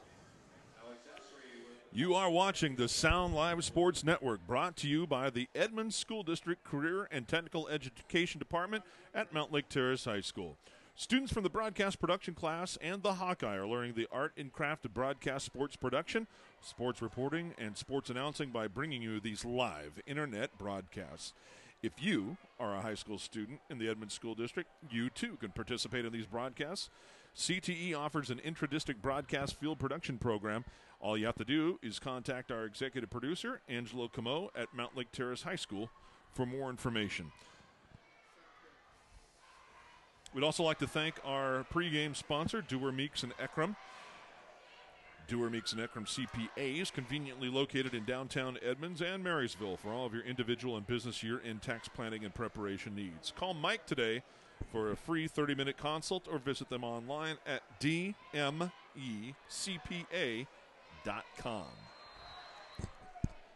Looking at some stats here just now, Stanwood with 221 total yards of offense, 205 through the air so far. So Drew Wright continuing to show that he's got a good arm and a nice passing game.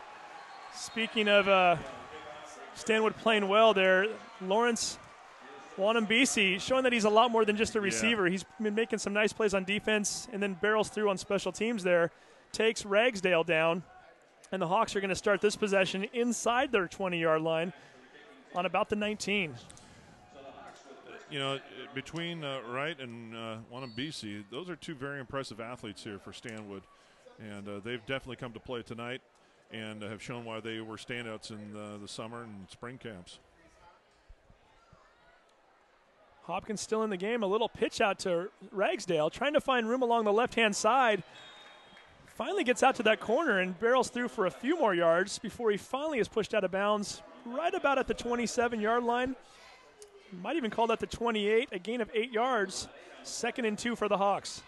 That's what we were kind of anticipating. That's what we saw in the initial drive by the Hawks before it stalled on that fumble. That first down play, if you can get decent yardage, 4 to 6, 7, 8 yards, boy, that sure opens up the playbook. 2nd and 2. Hopkins takes the snap, throws it over the middle. Did Bates catch that? Nice catch by Austin sure Bates. Did. Ball was thrown a little bit behind him and low. Reached back, made the grab, falls to the ground. Gets a gain of about 8 yards. It's enough for a first down, and it moves the chains. Hawks 1st and 10 at their own 36. And that's a soft spot in the Stanwood defense. If you're kind of paying attention here, their defensive backs are no more than about 6 or 7 yards away from the line of scrimmage. So if you can get behind them, this is a whole different game. Ragsdale looking for room. Falls forward and finally goes down at the 38-yard line, a gain of 2, which will bring up a 2nd and 8.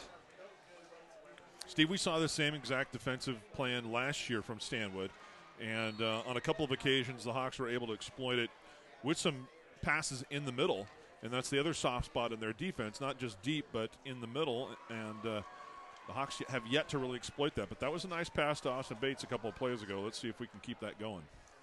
Yeah, and Hopkins continues to really hobble on that leg. I'm giving him a lot of credit for even being out there right now. And unfortunately, we're going to get a penalty here against the Hawks. That is number 56, or 58 it looks like, Billy Parkins. He was playing left guard on that play.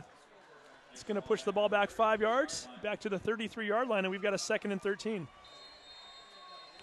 Both teams fairly penalty-free in the first half, and I mentioned that maybe the officials were cutting them a little slack, but when your offensive lineman comes up out of his stance and goes and lays a block on somebody, yeah, you're going to get that called. Fakes the handoff. That's Hopkins. Throws out to Lacoste. Nice one-handed grab. Lacoste showing off some speed. He cuts by a tackler. He's still running. He might be going. No, he's finally tripped up. And it looks like he's tripped up at about the 20-yard line. No, they're going to say the 18-yard line. 49-yard gain by Ryan Lacoste, showing a nice ability to catch the ball with one hand. Then shows an initial thrust as he really hit the accelerator. Took off running there, and then made a nice cut to get by the first defender. Yeah. Continued running down the sideline and was able to get all the way to the 18-yard line. And oh, by the way, how about that catch? Huge catch, huge play by Lacoste. 49 yards. Hawks first down at the 18-yard line of Stanwood. Hopkins drops back to pass. He's looking over to the right-hand side. Throws it to Ennie Clossy, incomplete. Clossy getting up, hobbling a little bit, but he appears to be okay. Yeah, that's a case where, he gets hit, the ball is clearly over his head, and it's already hit the ground, and the defensive back comes up and hits him. I don't know. I'd like to see the penalty flag thrown on that kind of a play. Just not necessary.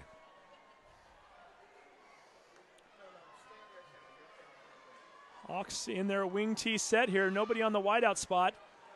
Student body right here as Ragsdale's looking for space. He's got a little bit. He's still running. Finally pushed out of bounds at the 4-yard line. A gain of 14 and a Hawks first down. So this is the offense that we were expecting to see. And credit the coaching staff and the players for making the adjustments at halftime, because right now the Hawks offense is just in high gear and looking very smooth. So 1st and goal on the 4-yard line. The Hawks really need to get something going here. Down by 17. You're down by 3 scores. You need at least 2 touchdowns. What better time than right now to get one when you're on the 4-yard line? Hopkins is going to throw here. Ball is caught by Lacoste. Touchdown, Terrace. Ryan Lacoste catching a ball out in the flat. Fights off one tackler, dives into the end zone. Hawks 12, Stanwood 23. Great decision by Hopkins there. He had 2 receivers out in that same area. Went with the guy that was a sure thing. He wasn't in the end zone. He could have gone for the little bit deeper receiver, but he was well covered. Lacoste, again, making a great catch and then just finding his way into the end zone. The Hawks are back in this game. Mike Jensen, the sophomore, who is now a second-year kicker, did the majority of the kicking for the Hawks last year. On for the PAT. This time he punches it through. So with 6:36 to go here in the third quarter of play, Hawks marching right down the field. A touchdown set up by a 49-yard reception by Ryan Lacoste, and then Lacoste gets another catch for 4 yards, gets it into the end zone. 13-23, Hawks trail by 10 with 6:36 to go in the third quarter. Where will you be after high school? Shoreline Community College offers training for rewarding careers in automotive repair, dental hygiene, early childhood education, biotechnology, and much, much more. Or you could earn an associate's degree and be ready to transfer to any four-year college. To learn more, visit shoreline.edu today. Sound Live Sports Network is also brought to you by Harris Ford Lincoln, celebrating 60 years in business in a brand new remodeled facility. Harris Ford Lincoln is the largest Volume 4 dealer in Washington State, and it was also voted the best in Western Washington by King 5 Evening Magazine. Harris Ford Lincoln, located on the corner of 200th and 64th Avenue West in Linwood, just west of Highway 99. Visit them there or online at harrisford.com. So that was a 7-play, 80-yard drive for the Hawks, taking just a little over 2 minutes, something they desperately needed, cutting that 17-point deficit down to 10. There's still plenty of time in this game. 6:36 to go here in the third quarter alone. Hawks still have a yardage advantage for the game, 233 to 221. And as we talked about earlier, Vince, you cut down on some of those long passes, there's no reason to think the Hawks can't come back. Oh, absolutely. And it's going to, it's going to be a task, but there's plenty of time left, plenty of football to be played. The Hawks certainly are physically capable of doing this. They just got to make some smart plays here and shut down that long ball. Jensen with another gorgeous kickoff, puts this one into the end zone through the air. Last one actually bounced on the 5 and then went in. Mikey getting stronger as the game goes on, and Stanwood will take over on the 20-yard line. It's going to be interesting to see what the Hawks can come out and do with here right now. We talked about the Hawks maybe having some deficiencies in the secondary. Let's also give some credit to Stanwood right now. Yeah. Drew Wright, who we saw play at the Hawks last year, quite frankly, I went back and I watched that game earlier this week, was fairly inaccurate at times, did not have a great game. I'm very impressed with this young man right now. Yep. And let's point out also, David Telford's the coach of Stanwood. Telford spent the last 2 years as the quarterbacks coach at Indiana State University. He's played this game before. He's been a quarterback at Stanwood. I think we're seeing a lot of his influence take over on Drew Wright, and Wright looks like a much different quarterback in 2013 than he did in 2012. Absolutely. Stanwood taking a timeout here. Boy, they've used a lot of timeouts today. Yeah, for all that they've done right, that's the one thing they've kind of they've struggled with. They've burned timeouts coming out of timeouts. It's something you never want to see your team doing because you might need those later on. And obviously they didn't have the right formation or personnel on the field, and Telford found that it was necessary to call a timeout.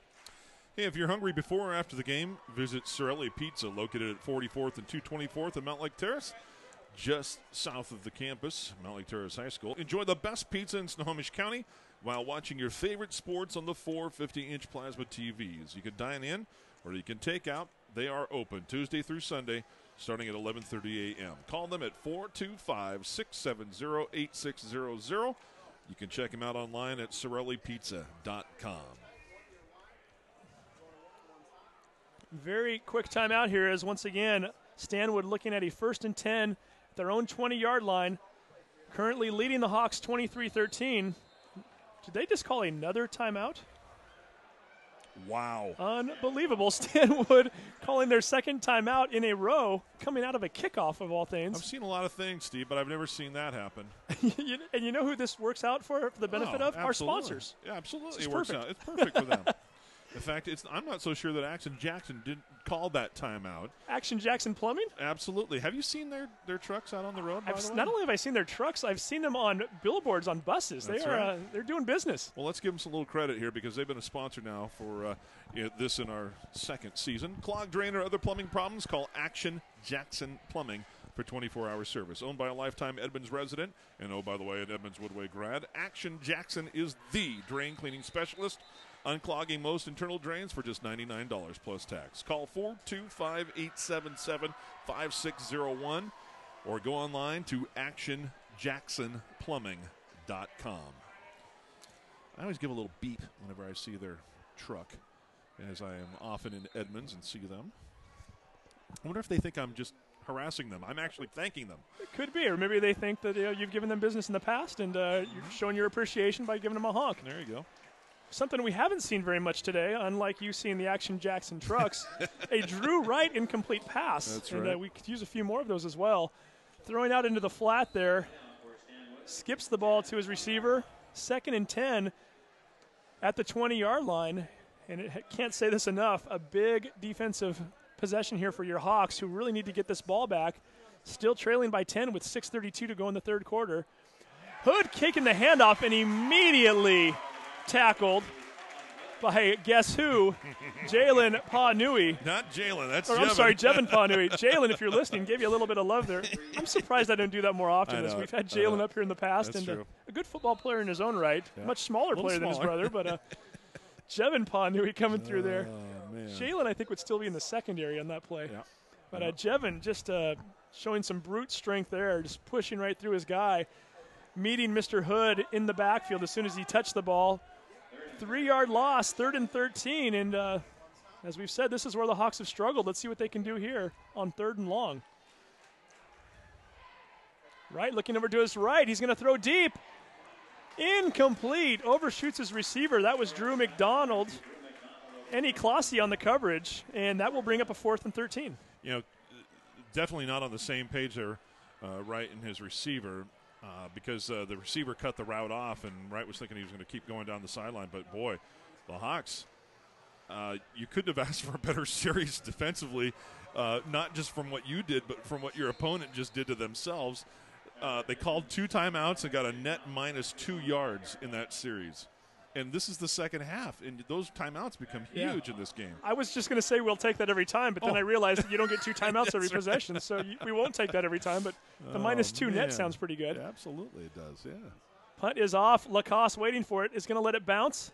Hits at the 45 and finally rolls out at the 44.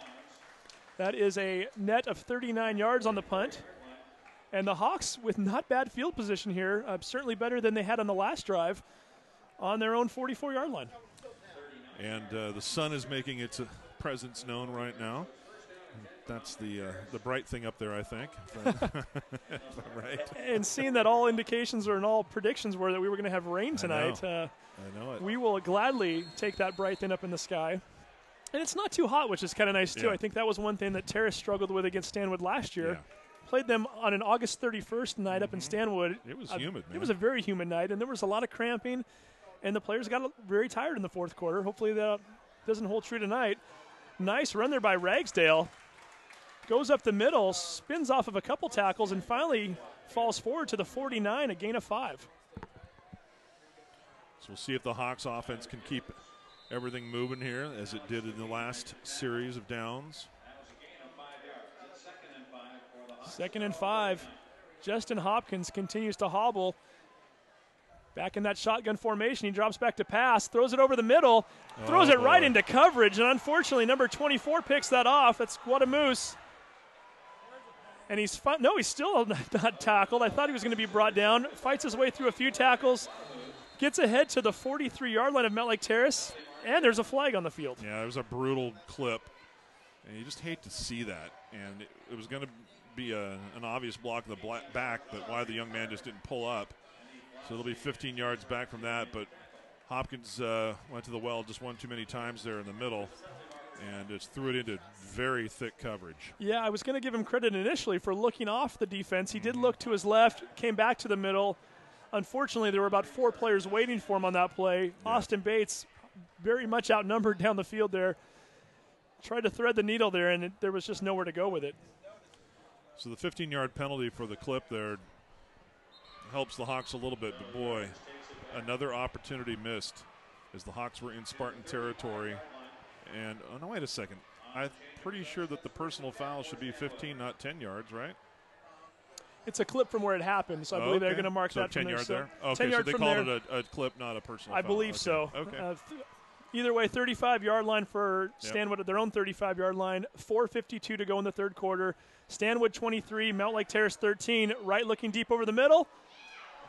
Are you kidding me? Was that intercepted? Are you kidding me? Austin Bates with maybe the play of the year so far. Play of the game. It's the first game of the year. Now the back judge is saying no, that hit the turf apparently. Oh, they're saying it was an incomplete pass. Austin Bates, who was not even looking back at the ball, fell to the ground. Ball, I think, hit his arm maybe, and looked like it almost fell right into his chest. And he had the instincts to actually, potentially catch that ball. It might have just barely scraped the ground if it did at all. Nice play by Bates. Unfortunately for the Hawks, they're going to say that was incomplete. Also, fortunately for the Hawks, it brings up 2nd and 10 for Stanwood at their own 35-yard line. If he had made that catch, that would have been, like you said, the play of the game. Right back in the shotgun, hands off to Hood. He's got some room this time. Comes right into the secondary where he's finally tackled by Mikey Jensen as well as number 11, Josh Hopkins. But not until he gets a 13-yard gain and a Stanwood first down ahead to the Stanwood 48-yard line. That's easily the best running play Stanwood's had. We could tell it was going to kind of blow up on the Hawks a little bit as soon as he was able to get past that defensive front, and the linebacking core just was nowhere to be found. Not sure what happened there. Could have almost driven a truck through that hole as he was not even touched until he got into the secondary. Credit Jensen for standing his ground and making the tackle. Hood again going to try off that left side. This time he's met by Austin Bates. Brett Potter, whose name we haven't called too many times tonight. Right. We're going to call him plenty this year, as well as Austin Bates. Gain of 2 to the midfield, 2nd and 8 with 4 minutes to go here in the third quarter. Panui is being double and triple teamed on just about every play, and that's actually a pretty good indicator. If you see that there's more than one white shirt on him, it's probably a running play, and if there isn't, then that's probably a passing play. They're going to let both the lineman and a back try to put a block on him. Let's see what happens here. He's on the right side of your defensive line, number 72. So again, 2nd and 8, right back in the shotgun formation. We're going to have an end around here this time. Number 25, that's Chitwood running around the side, cuts it back into the middle. Nice play by him. And he fumbles the ball. Are they going to say he was down? The ball is still on the ground. And it's still rolling. And wow, finally fallen on by a Spartan player. And guess who? Number 25, Connor Chitwood, who initially fumbled it, had enough time to get up and jump on it himself as that ball was hit around by 4 or 5 players. And not only that, Chitwood gains about an extra 12 yards on it as he falls on it at the 27-yard line. Unbelievable. The Hawks make another great play, forcing a fumble, but just cannot come up with it. And we saw, 3 Hawks attempt to jump on that ball and cradle it, and it just squirts out. It's just amazing what that ball does, especially on this turf. Yeah, between the turf and the shape of the ball. It leads for some comical moments sometimes. Unfortunately, nothing too funny about that for the Hawks as they're not able to get it. Stanwood first down on the 27-yard line, already with a 10-point lead. Let's see if they can capitalize on that. Niven, hadn't seen him in a while. He takes one off of the left tackle, gets forward to the 25-yard line for a gain of 2. James Pollinger, number 50 on the tackle. Pollinger, the 6'1", 185-pound junior. Now the clock, not quite a factor yet, but boy, when you think you have a team bottled up in their own end of the field and then that happens, you start looking at the clock a little bit more, knowing that you've got to score multiple times here. Yeah, it's currently a 2-possession game. If Stanwood gets a touchdown here, that's going to make it a lot tougher for the Hawks to come back with just a little over a quarter left to play. Nice play by the Hawks there as Potter, amongst other guys, making a tackle there. Austin Bates might have been in on that one as well. Caleb Davis also making a tackle. 4-yard gain for Stanwood. It's going to bring up a 3rd and 5 on the 22-yard line, and this is a big, big defensive play here for the Hawks. 3rd downs have been key for Stanwood. They've kind of been feast or famine. It's either gone really well for them with a long ball or they've turned the ball over on a couple of occasions on 3rd down. 1:30 showing on that clock right now, 3rd quarter.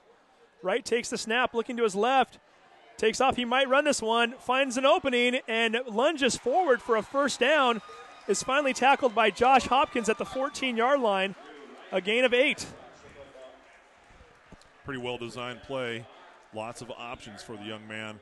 And I think he chose the right one there because the Hawks had things pretty well bottled up defensively as far as the receiving core goes. But they didn't have that many receivers out on that play. It's a little, I guess we can call that a read option, if you will. He certainly had, I think the play wasn't necessarily intended to be a running play per se. It was more of a scramble out there. If it's not there, take off and just dive for the 1st down. And sure enough, 8 yards later, Drew Wright moves the chains. Stanwood's ball on the Terrace 14, 55 seconds to go here in the 3rd quarter. Wright takes the snap. He's looking into the corner of the end zone. Overshoots his receiver. That was Wanambisi, and a nice defensive coverage by Josh Hopkins, not giving him that corner. Ball floats out of bounds, 2nd down and 10 on the 14. Yeah, Josh is able to match up with Wanambisi a little bit better because of his size. Wanambisi may have a step on him, but here in the short field, I like seeing Josh back there covering the big receiver. Yeah, Wanambisi listed as 6'3", 210. Hopkins 6'2", 160. So he's given up a lot of weight, but not a lot of height, and the height is what you really need on those plays. Yeah. 47 seconds to go here in the 3rd quarter. Caleb Davis for the Hawks jumped off sides, but was he drawn? We'll soon find out. No, he was not. They're going to call Caleb for being offsides. That's going to move Stanwood that much closer to the end zone. 5 yards, and that will give them a 2nd and 5 at the Terrace 9-yard line. 2nd down and 5 yards to go for Stanwood. The ball will be placed at the 9-yard line.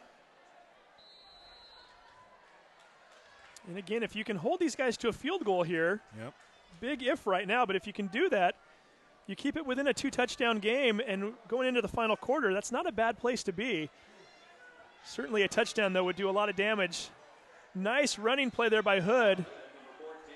As we await the spot, I believe he might have had a 1st down on that play as he's going to be spotted down on the 3-yard line. That's going to be a 1st and goal for Stanwood. Another tackle by Brett Potter.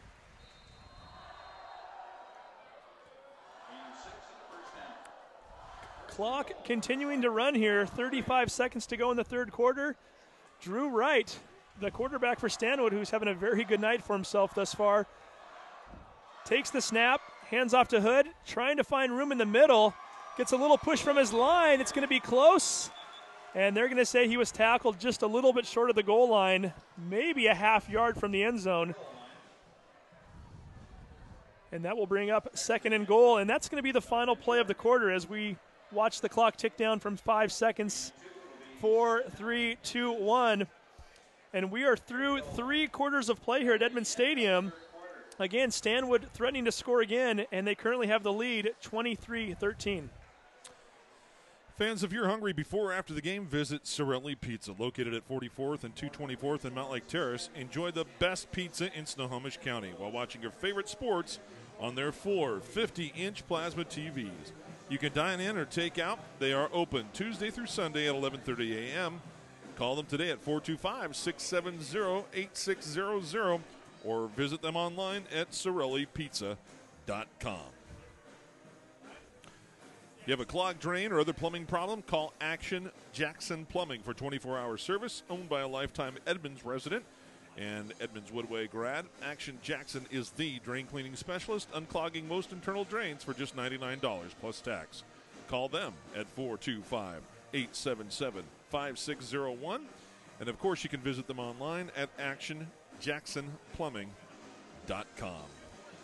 Thanks to all of our sponsors. Thanks to our executive producer, Teresa Whipple, and our technical producer, Angelo Camo, and all the student staff behind the cameras and running audio cables and video cables. And that's what's bringing you this broadcast live on the internet. And we are very, very proud to continue to bring these broadcasts to you.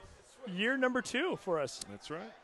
This was just a pipe dream, so to speak, about 18 months ago, right? Yeah. And so far so good as we roll into the 2013-2014 school year. And here we go for the fourth quarter. Hood making it look easy. Touchdown, Stanwood. And that increases their lead to 29-13 with 11:57 to go here in the fourth quarter.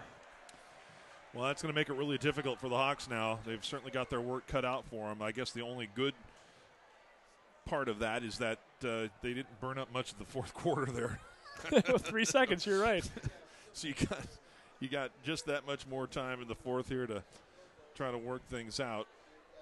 Well, and I think I'll point out a couple of different things here that you can kind of take moving forward after this extra point here. Asari boots it through, or does he? No, he misses it, Yeah, and that huge. makes it interesting because that's 29-13, Right. a 16-point deficit. That's 2 touchdowns. That could be 2 touchdowns. Now you need to get two-point conversions as Right. well, but suddenly you're not necessarily down by 3 scores. Well, I think what it does tell you is that if the Hawks are able to score a touchdown, the first one, they're definitely going to go for 2.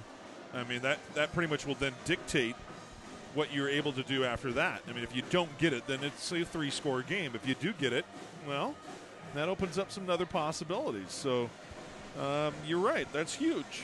And Stanwood continues to kind of shoot themselves in the foot, even though they're leading in this game. So. They shoot themselves in the foot, but at the same time, they're getting some nice bounces. We saw the fumble there a minute ago, and that was the second time they scored a touchdown on a fumble like that earlier. And so certainly a few times there was a quote-unquote shooting themselves in the foot has led to a big play for them. You're right. And if we can get maybe 1 or 2 more of those to go our way and a bounce here and a bounce there, you never know. There's plenty of time left, and the Hawks are starting to show that they can move the ball a little bit.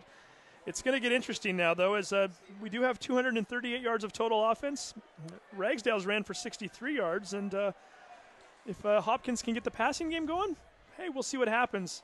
The thing I was going to point out, too, is win or lose, this is still a big fourth quarter for the Hawks. Number one thing we should point out, not that we're conceding the game by any means, but this game does not count in the standings towards your conference standings anyway. Even though these two teams are in the same conference, they're in different divisions, and the way that they do that for football is differently than some of the other sports. As Ragsdale is going to be going backwards here as he initially fumbled the kickoff. finally picked it up and was trying to find some room to the left-hand side, ran backwards a ways, and before he was able to get out to the side there, 4 or 5 Stanwood defenders met with him and pushed him back even further, and he's tackled on the 8. You were just talking about how the Hawks haven't got any bounces going their way. There's another one that went the other way. Exactly. Wow. But yeah, so again, these are 3A Westco opponents, but one plays in the north, one plays in the south. Both will be 0-0 in their divisions after tonight's game. And the one thing that we saw from Mountlake Terrace last year in the first game against Stanwood, and I'll continue that thought after this play as Hopkins is back to take the snap. He's looking to throw. And he's picked off, throws that one down the field. It was looking for one of 2 receivers. He had 2 guys in the same area. I'm not sure who he was aiming for. Ball is picked off by number 8, Drew McDonald. And Stanwood giving themselves very good field position as they've got the ball on the 24-yard line of Mountlake Terrace with 11:41 to go in the game. Who was the intended receiver there? Could you tell? I couldn't well, that's see what I was saying. There was 2 guys over in the same area, and I'm not sure which one he was aiming for there. But, again, anytime you throw it towards 2 receivers, that means you've got 2 defenders also waiting for you, and that's what happened. But to continue with that thought, Mountlake Terrace last year, breaking in a lot of new players on the Stanwood game, breaking in a new offense last year for that matter, really struggled for the first 3 quarters, finally got things going in the fourth quarter, even though the game was out of reach at that point. Hood rolling around the right. He's going to be tackled by Bates. Penalty marker is down. I believe that's going to be holding against Stanwood as we await the call. It wasn't just a hold. It was a nice tackle by the offensive lineman there. And he got caught for it.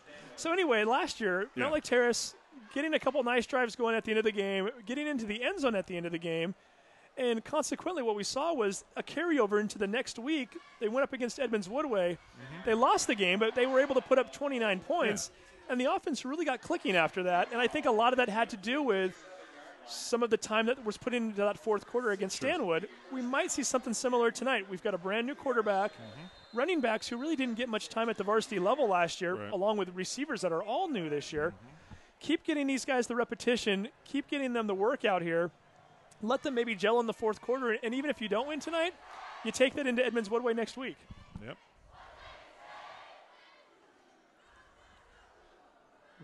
Right, takes the snap, fakes the handoff, drops back to pass. Might have been a holding call that they got away with there. Chitwood finally catches it out on the flat. He's tackled immediately at the 35-yard line. How that's not a hold is beyond me. Stanwood got away with one there. It's a do-si-do, not just a hold. Holy smokes.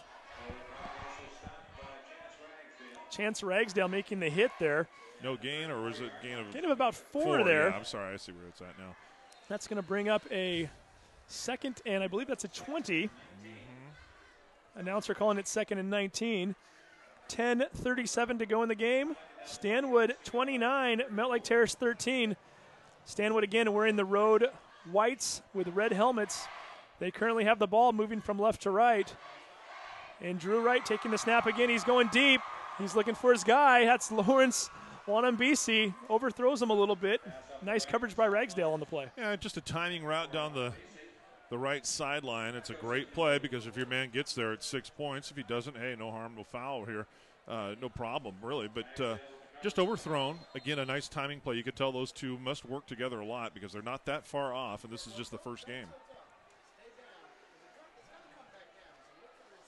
3rd and 20. And here's where the Spartans just have driven me crazy tonight. Normally, when you got a team 3rd and 20, you're feeling pretty good about it. And like you said, this is where the Spartans have done very well tonight and where the Hawks have struggled, quite frankly. Let's see what they can do here. Nice noise by the Hawks fans, by the way. There you go. Rowdy Rooters in full effect. They try a draw play up the middle. Pollinger and Caleb Davis having nothing to do with that one. They're not going to let that go anywhere. Hood is tackled after a gain of about 1. Brings up a 4th and 19. Yeah, if I'm Stanwood, I'm just going to rear back and try to get a first down or a touchdown here. What you're so darn close. Either that or they take a penalty maybe and drop back 5 and punt it. But I think Wright's going to take a shot at the end zone here or try to get a first down. I think you're correct as he is back in under huddle there. They're going to let this clock go down as far as they can, and that was probably some of the intent on that play, knowing that, hey, we'll run. We may not get the yardage that we want. We're going to burn 35 or 40 seconds off with a 16-point lead, and that's what they're doing as the clock now showing 9:31 to go in the fourth quarter. Wright looking deep. He's being pressured, and he's going down. sack by your Hawks. Sack by committee, I might add. Yep. Pa Nui, Munnis, and Davis all making the tackle there. Pretty well disguised little linebacker blitz there. I guess you could call that a linebacker blitz as Munnis comes in. But let's face it, Panui blew that thing up, and then the committee came through the door that he opened. And one guy I didn't mention there was James Pollinger, who Yep. also was in on that play, number 50. Turnover on downs for the Hawks, and they will take over on their own 42-yard line. Not just downs, we got yardage on that. Yeah, no, indeed. So downs and yardage, 9:24 to go in the ball game. Hawks trailing by 16. They need something here, and they need it quick. Pitch to Ragsdale. He's going to look for some room here along the left-hand side. Pushed out of bounds at the 44 after a gain of 2. Gets a couple of yards. And I have to say that I think at this point, if Hopkins is hurting that bad, in a game that really isn't going to count in the standings, I say get somebody else in there and let the young man heal up, and maybe give your number 2 guy a couple more snaps. I know you want to come back and win this game. I'm sure he's had a couple words with Coach Umayam about wanting to be in there, but I'm in pain watching him, man. He's definitely hobbling on that left ankle. Yeah, Anthony Ortega, by the way, in the last tackle there, and you're absolutely right. And it'll be interesting to see as we go further into this fourth quarter if at some point it does look like the game is out of reach. If you're the coaching staff right now, perhaps you're thinking we're still within 2 scores and we've got some time. But if this score holds for the next few minutes, we might see something different. Hey, Chance Ragsdale with a very nice run up the middle there. Gains about 10 yards down to the 47-yard line of Stanwood. Moves the chains forward one more time. We've got a first down for the Hawks. And there's still more than 9 minutes to go here. Right. We're showing 9:05 on the clock right now. Hawks have to show a little bit better sense of urgency here, taking a little bit too much time between plays. And that's something that I thought that they did last year really well, is manage the clock and catch the defense off guard a little bit. And I imagine we'll see that from Coach Umayam before the season's out. Yeah, certainly with a lot of new personnel and these players still learning the plays, quite frankly, in a lot of cases. As you start to get further into the season, like you mentioned, and this offense becomes more second nature to these guys, I think you'll be able to call plays within 5 to 7 seconds when you need them late in a game like this. But unfortunately, right now, it doesn't look like they're quite ready to do that, and quite frankly, they need to. Yeah, they do need to. 2nd and 9 on the Stanwood 46-yard line. 8:17 to go in this ball game. Hawks trailing 29-13. Let's come back to that point, too, in a minute here. I want to talk a little bit about the time element. Handoff there to Andy Clossy, number 4, and he gets flipped up on the side there. Tries to go around the right corner. Nice tackle by Tyler Givens on that play, number 4. Gets about, let's call that 3 yards, and that's going to bring up Clossy might be 3rd hurt. and 6. And Clossy, who was flipped on that play as he was tackled, is hurt, and he is face down on the field. Yeah, I was going to mention that this offense is really designed where they could just go right to the line of scrimmage pretty much every play and check off. If they don't want to run the play that they had previously called, they can look over to the sideline and get input from the coaching staff. And we saw a little bit of that last year. We've certainly seen, the Oregons and other college teams run that really effectively, where you just force the defense to commit to a lineup and then you pick and chew at them with what you've got. Since we've got, it looks like the young man's getting up right now, so I'll stick with that. I thought maybe we would get a little commercial break in here, but And walking very gingerly, but it looks as though he's able to put quite a bit of weight on that foot. Hopefully that's just something that he's a little shaken up on and can shake that off. And, hey, like you mentioned earlier, if it's a 16-point game at this point, if you don't need Clossy for the rest of the game, maybe get him healthy as well and get him ready for next week. But we'll see what happens here. You never know. There's still 7:43 to go in this ball game. Stay tuned as we've got a 3rd and 6 now for the Hawks. Hopkins looking to throw. Complete. Wow, what a stick. Credit the receivers. We await to see who that was. I believe that was Gabe Brady, number 80. Yeah, it was, in fact, Brady. Nice catch by Brady. 35-yard line. 7-yard gain, enough for a first down. Boy, these numbers are awfully hard to read, they aren't really they? are. And as it gets darker here and we go transition from sunlight to stadium light, the contrast isn't what it was on the last year's uniforms with the gray uniforms last year. And Having said that, they look pretty sharp. they do look really I good. really I really like the helmets. I love too. the jerseys. As an announcer, it's tough, but as a fan, everything looks very good, and I give credit to Coach Umayam and some of the other folks that have put that together this year. The Hawks are looking good. Guys were wearing their jerseys at school today, and you could tell that was a point of pride for them as well. And I didn't know what to expect from the helmets I had just heard, but I like the helmets too. Yeah, Lacoste, by the way, tackled for no gain on that last play. You don't suppose, though, Greg Schwab had anything to do with the helmet design, do you, being a former Duck? I hadn't thought about that. It does have kind of a duck feel to it. It does, doesn't it? It's feathers, so I guess you could be right. Nice play there. Gabe Brady with another catch. Let's see if he gets the first down. It's very close. It was about a 10-yard gain. And it looks like they're moving. No, they're not moving the chains. I was looking at the yard marker who's running down to the field there, and we might be just a little under a yard short. Third down, and we'll call it less than a yard for the Hawks. 25-yard line of Stanwood. That clock continuing to work against them. 6:08 to go here in the ball game, and the Hawks still trailing by 16. Big play here for the Hawks. Again, I'm a little concerned with the lack of urgency and the time management here, but let's see what happens. Hand off to Ragsdale. First down. Lunges off of right tackle for 2 yards, but it's enough for a first down. Moves the chains, and it stops the clock momentarily with 5:53 to go here in the game. It's almost as good as a first down, but boy, the referee sure started the clock quick there. The yard markers weren't quite set, but clock started up. Goes back to what we talked about earlier. The Hawks do need to get something going here. Still down by 2 scores, and even at that, you're not guaranteed those 2-point conversions, so you do need to get in the end zone sooner rather than later. Lacoste running out to the right-hand side really had no chance from the get-go as Stanwood pushing through the line there. 3 or 4 guys meeting him before he's able to get to that corner. Loses 1, maybe 2 yards. Yeah, or 3 on that play. Yeah, 3. The other thing that the immobility on the part of Hopkins causes is that he's not going anywhere. So the defense knows right where the pivot point is in this offense. If he's able to be a little bit more mobile, that handoff or that pitch can come from anywhere of about a 6-yard, 3-yard, one way or the other. But he's just not able to move much at all. 2nd and 15 on the 28. Ball is snapped low. Hopkins picks it up. He's going to throw deep. Throwing to his brother, Josh. Incomplete. Nice coverage on the play by Chad Niven. Tough play there as Hopkins was throwing opposite side of the field, downfield for that matter, and Hopkins, the other Hopkins I should say, was never really open, but you had a one-on-one. It was worth a try, and unfortunately it falls incomplete. And he made a nice little adjustment to the ball, too. That's impressive. You know, you would think that those two brothers had probably thrown the ball to one another on occasion. Once or twice, right? Yeah. I know they had some success at the JV level together, absolutely. so I'm sure that probably complete each other's sentences and catch each other's passes, and unfortunately incomplete. However, penalty marker falls back by the quarterback as I think Justin Hopkins was hit late. We're going to get a roughing the passer call, which means an automatic first down for the Hawks. And he was hit late, and he was hit with the helmet too, and that's got to have a personal foul attached to it. Yep, roughing the passer. Yeah, that's not running into. That's putting your helmet on a young man who just threw a ball and, oh, by the way, is already hobbling. Yeah, not a good play for Stanwood. Ball fell incomplete. It would have been 4th and 15.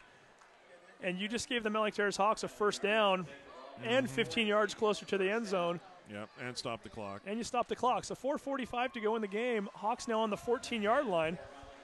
If they can get this ball in the end zone, things are going to get very interesting. Clock still hasn't been started here. The referee is not satisfied with the placement and everything. Let's see what's going on. Incomplete pass, too, so I think the clock will would have stopped anyway. Would have stopped anyway, should so start. Yeah, it will not right. be starting until the ball is snapped. And maybe that's what he's talking about here, too. Starting to watch the players for the next game warm up here right now is Linwood versus Shorecrest coming up at 8 o'clock. Another game that will be carried on the Sound Live Sports Network. We're back to action here. Ragsdale trying to find some room along that right-hand side. Gets forward to the 12, maybe the 11-yard line. We'll call it the 12, a 2-yard gain, 2nd and 8 for the Hawks. And once again, I'm going to keep saying it, the clock continuing to run here as it's now under 4.5 minutes to go. Still not much sense of urgency. No. Hawks started to come up to the line, and then they were called back into the huddle. Not sure what that was about. But with 4:15 to go, they're now coming back up to the line, and let's see what they run here. Hopkins pitches it to Ragsdale. He runs left. He's looking for space, finds a little bit of room, and is finally tackled at the 6-yard line. A gain of 6, but it's going to leave them short as they are now looking at a 3rd and 2. And the clock still runs. You've got timeouts here. You might want to start thinking about using them, although if you do score, you probably want to have 3 in your pocket. But you got to get up to the line of scrimmage here, guys. Yeah, 3:45 right now. If you don't know what you're going to run at this point in the game, it shouldn't be too much of a mystery. Yeah, 3rd and 3 on the 7. This is 4-down territory here, too. Let's see what they do. Hopkins looking into the end zone. He's scrambling. He's got a guy. Finally throws a pass, which is picked off by number 24, Grant Guadamus, with his 2nd interception of the ball game. Hopkins a little indecisive there. He was looking at 2 different receivers. Looked like he was trying to decide which one he wanted to throw to. Might have tried to change it at the last second and threw right in between them, right to where Guadamus was just waiting for him. And a nice diving play by Guadamus to make the interception. Stanwood ball. And on any other day, if Hopkins isn't injured in the first quarter, he runs that in for a touchdown, and Stanwood knows it. They didn't even pay any attention to him. Didn't have to. Didn't have to. And I feel really badly for the young man. I hope he realizes that if he's listening to this on demand or something, that I got absolutely nothing but respect for him for going out there and showing his leadership. I just feel badly for him playing that injured. Mm-hmm. And I hope that he's able to heal up and be ready to go against the Warriors next week. Yeah, I'll certainly second that. Justin showed me a lot tonight here. Absolutely. First varsity start. Obviously, that ankle's giving him a hard time. He's watching him run off and on the field is painful just from up here. Mm-hmm. For him to continue to take the hits, to stand back there, to plant the foot and throw it, we commend him for that. Unfortunately, it hasn't been enough tonight, but just to be out there is something that's it's impressive. Absolutely. So Stanwood right now just very content to run this clock down, as well they should. They're up by 16 points, 2:55 to go here in the ball game. We certainly invite you to stick around after the game. We will have a couple of quick interviews. Our Jersey Mike's player of the game. Yeah, absolutely. Given out to one of the Terrace Hawk players. And here's another running play by Hood. And I believe if you're a Stanwood fan, we're going to try to get Drew Wright up here as well, as I reached out to Drew earlier this week and told him that if they were to win the game, would love to have him come up for a quick interview as well. So we might get a double interview for you, perhaps a Terrace player and a Stanwood player.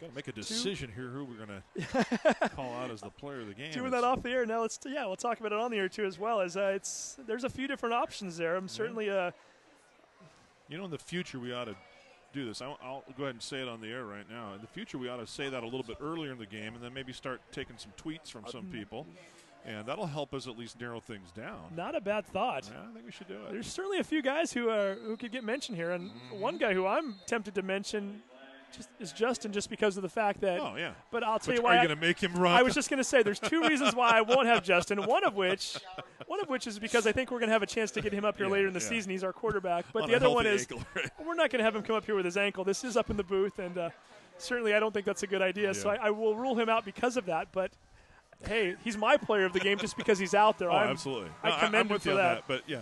Hey, you're the player of the game, and by the way, you got to come up about 40 steps. See those stairs over there?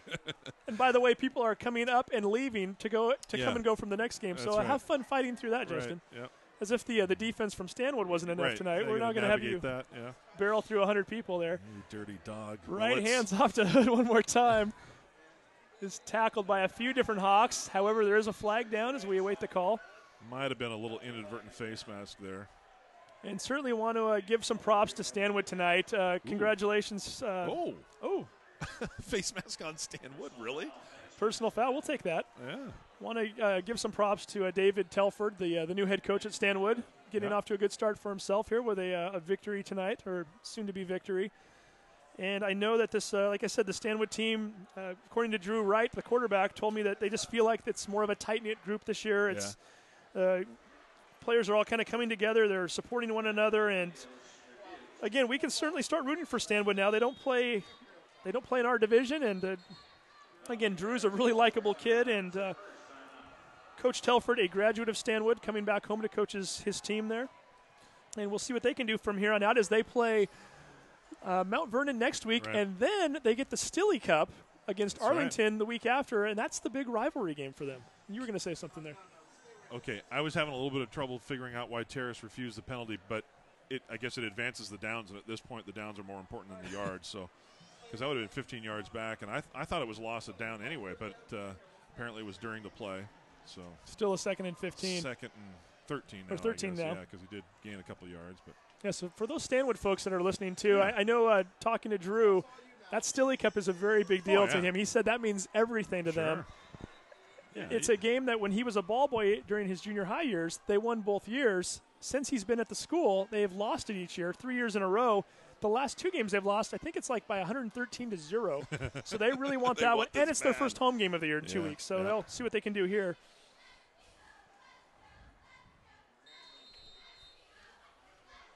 So again, 2:04 to go here in the ball game. Right, takes the snap. Hands it off to Hood, who goes up the middle there. And again, Stanwood just looking to kill some time here right now. Forced Mountlake Terrace to call a timeout, and the Hawks do. They take their second timeout with 1:56 to go here in the game, giving Stanwood a 3rd and long.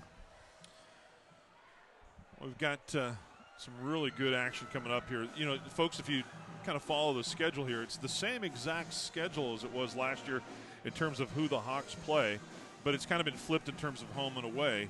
And the way that the schedule kind of works out, the Hawks are going to end up playing a lot of their games right here at Edmund Stadium. No trips down to the Shoreline Stadium this year. Both Shorewood and Shorecrest will visit us. And, of course, Stanwood visiting us when we were up at Stanwood last year. So if you haven't seen the Hawks football team, this program is really on an upward trajectory. And credit Coach Umayam and his staff, and quite frankly, credit the community, too, for really just reinventing the culture of this program. And it's been a lot of fun to watch here the last couple of years. Yeah, and Vince, you and I both know this all too well. Myself being a alum of the school from 22 years ago, almost 23 years ago, and you've been teaching at the school for over 20 years. Yeah. This is a football program that in the 90s, and if you don't know this number, it's a little hard to say, isn't it? It's shocking. It is. 9 wins over the course of the entire decade of the 90s. Yeah. 9 varsity wins over the course of 80-something games. For Coach Umayam and his staff to come in here, and like you said, it's really been a community effort as well. Credit some of the folks like Kelly Dugan who run the youth programs around here. Guys like myself, we didn't start playing until we were in high school. Right. A lot more of these kids are starting at younger ages now, and it's certainly paying off for the Hawks as they get up to the high school level. To see these teams battling for playoffs year in and year out, 2 of the last 3 years we've had winning seasons now, something that we couldn't even fathom 10, 15, 20 years ago. And it's a lot more fun to cover these games knowing that you have a chance than some of the games I went to in the mid and late 90s where we were up at Cascade losing 77-0. Right. And this is game 1. Let's keep that in mind, too. Last year the Hawks lost to Stanwood by 11. Started to kind of question maybe we don't have it this year. Maybe we don't have the offensive personnel. This may not be our year. Turned it around and went 5-4 and made the playoffs. Yep. Givens back to punt. Gets off a nice kick, which is going to be fielded on the 33-yard line. Nice move there by Walgren. He takes it back to the right-hand side. Tries to pick up a block. Spins out of one tackler. And Chad Niven holding on for dear life there as he wraps his hands around Walgren's ankle. Holds him up until his teammate can get there. It's a 7-yard return, but he had to run about 40 yards for it. Nice return by Walgren, and the Hawks will take over possession there at their own 40 with 1:29 to go in the game. I'm glad to see that Tanner Munnis is out there instead of Mr. Hopkins. That's a good sign that he realizes that, hey, this one's in the books. Let's not put any more pressure on that ankle than we have to, and give Tanner a couple of snaps here. Let's see what Tanner's got. Let him wing one down the field here. And here's another guy who I'll commend tonight. Tanner stepping in the first quarter. I'm sure certainly he wasn't expecting that, and played admirably. He did a nice job there for the time he was in. Nice run there by Ragsdale. He fights through a few different tacklers. Finally pushed out of bounds at around the 43-yard line. We'll call it a gain of 16. Wow.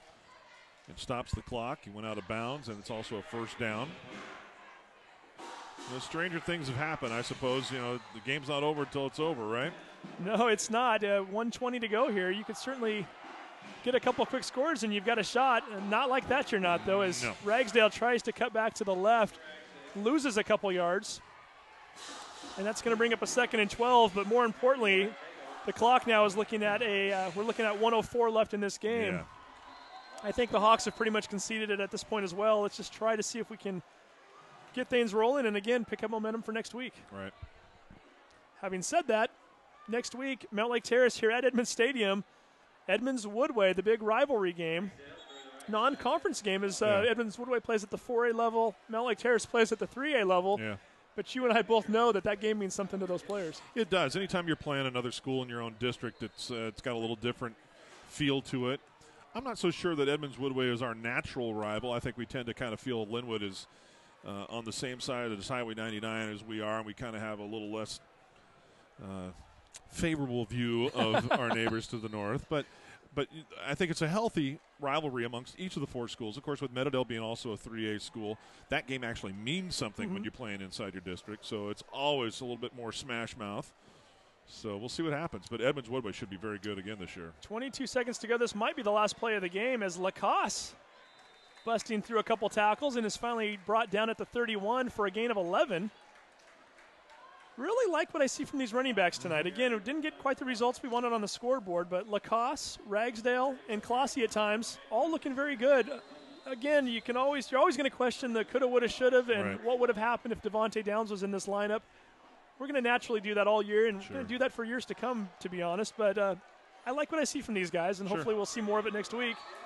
And that right there is the final play of the ball game. So your final score from Edmonds Stadium tonight, Stanwood 29, Mountlake Terrace 13. Hawks falling to 0 wins and 1 loss on the year. Stanwood, of course, 1 win and 0 losses. And as we mentioned earlier, the positive in this, if you want to look at it that way, this is a non-conference game, and this does not affect Mountlake Terrace's record in the standings and does not affect anything in terms of their ability to make the playoffs later on down the road. Looking at a couple quick stats here as we wait to see if we can get some players up here. Yardage tonight, total yards. We've got the Hawks down for having an advantage here, 307 to 278. And again, these are unofficial. We appreciate John Clippert for keeping these stats for us. First downs, Hawks 15, Spartans 13. Looking at a few of the numbers here for Mountlake Terrace, Chance Ragsdale, unofficially 23 carries for 98 yards. Ennie Clossy, 4 carries, 42 yards. Ryan Lacoste, 9 carries for 38 yards. So again, a lot of nice combinations going there. Different players getting to see the ball tonight, and all 3 looking good at times. Ryan Lacoste also the leading receiver in terms of yardage, 2 receptions for 53 yards. Gabe Brady with the most receptions. We have him down at 4 receptions for 40 yards. And the one other guy I want to mention here real quick, and I have to do a little math here the way this is situated, but it looks as though we've got Mr. Drew Wright unofficially down for 208 yards passing. Boy, it felt like more than that at times. Sure did, yeah. But again, a very nice game from him as we wait to see if we can get him up here as well as maybe one other player. I think we're going to take a quick break here right now, so we'll be right back with a quick post-game show. Again, your final score tonight, Stanwood 29, Mountlake Terrace 13. Where will you be after high school? Shoreline Community College offers training for rewarding careers in automotive repair, dental hygiene, early childhood education, biotechnology, and more. Or you can earn an associate's degree and be ready to transfer to any four-year college. To learn more, visit them at shoreline.edu today.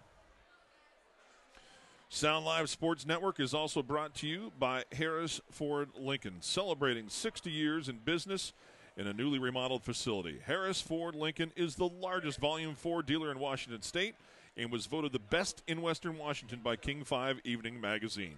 Harris Ford Lincoln, located at the corner of 200th and 64th Avenue West in Linwood, just west of Highway 99, and you can also visit them online at harrisford.com. The Sound Live Sports Network, and you have been watching the Sound Live Sports Network here, brought to you also by the Edmonds School District Career and Technical Education Department at Mountlake Terrace High School. Students from the broadcast production class and the Hawkeye are learning the art and craft of broadcast sports production, sports reporting, and sports announcing by bringing you these live internet broadcasts.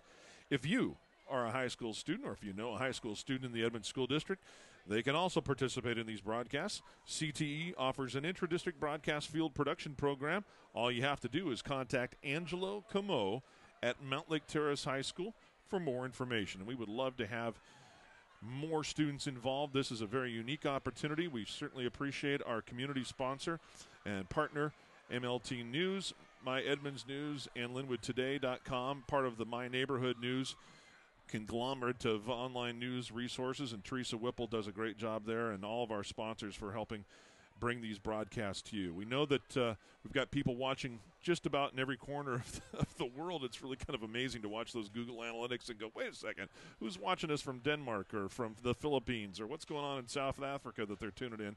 But we also want to make sure that everybody gets a chance to watch right around our neck of the woods here and get our students involved behind the scenes here. So contact Angelo Camo if you are interested and you are a student in the Edmonds School District. Steve?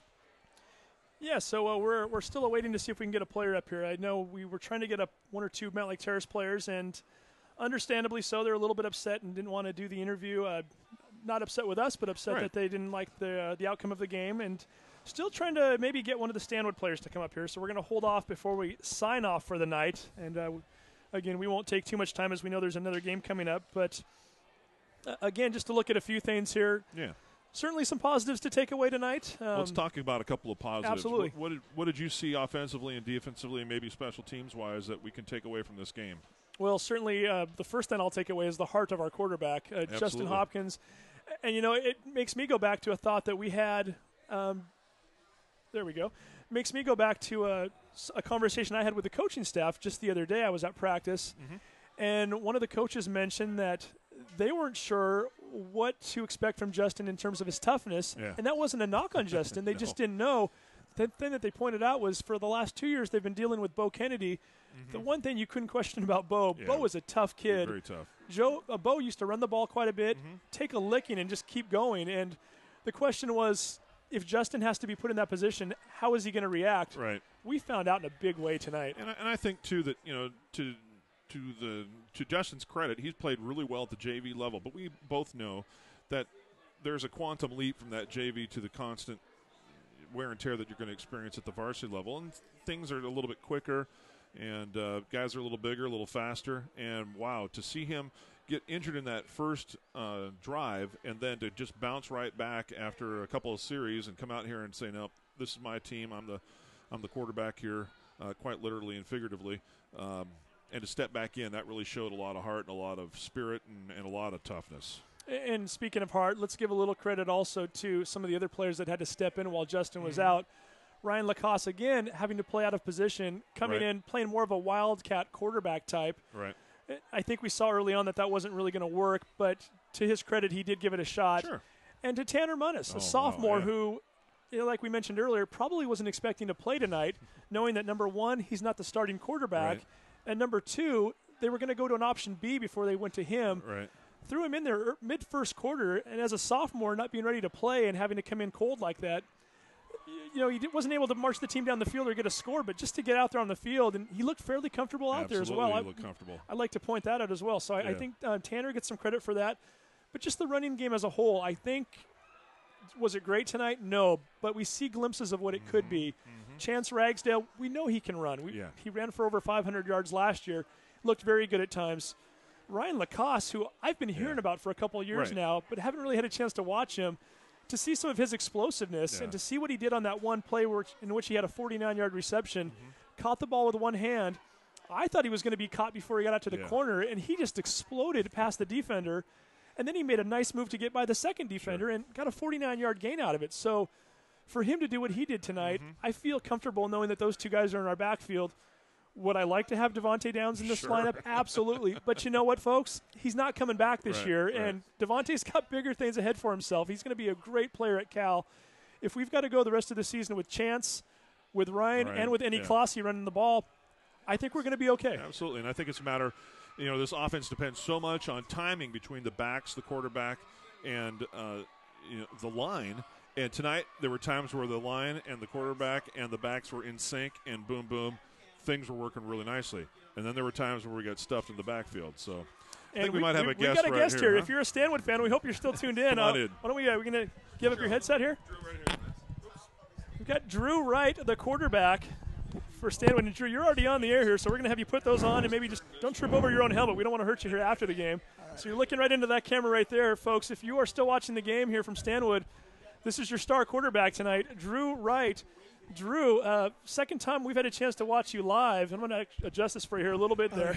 Second time I've had a chance to watch you live. The difference between 2012 and 2013, I've got to say you look a lot better. You look more poised in the pocket, and your deep ball looks like it's gotten better. Is that possible? Yeah, I think it got better. Yeah, I've done a lot of things in the off season, so yeah. And the blocking was tremendous tonight. I mean, I was the reason we got sacked. Well, you had plenty of time to throw, but you were making those throws too. Let's talk a little bit about that. Do you guys work on your deep game a lot in practice? Because Chitwood and Wanabisi and a few of the other guys, they were running nice routes, but you were putting it right where it needed to be. Yeah, I mean, it's pretty easy throwing to people like Chitwood and Lawrence because they're so quick and agile. But yeah, we work a lot. We work a lot of it in the off season and at practice. That was our money play. We knew that we could get them just from watching film last year on that one play. And let's talk about your running game too a little bit. A lot of different running backs out there. Was that kind of the plan coming in? We'd heard a lot about Niven.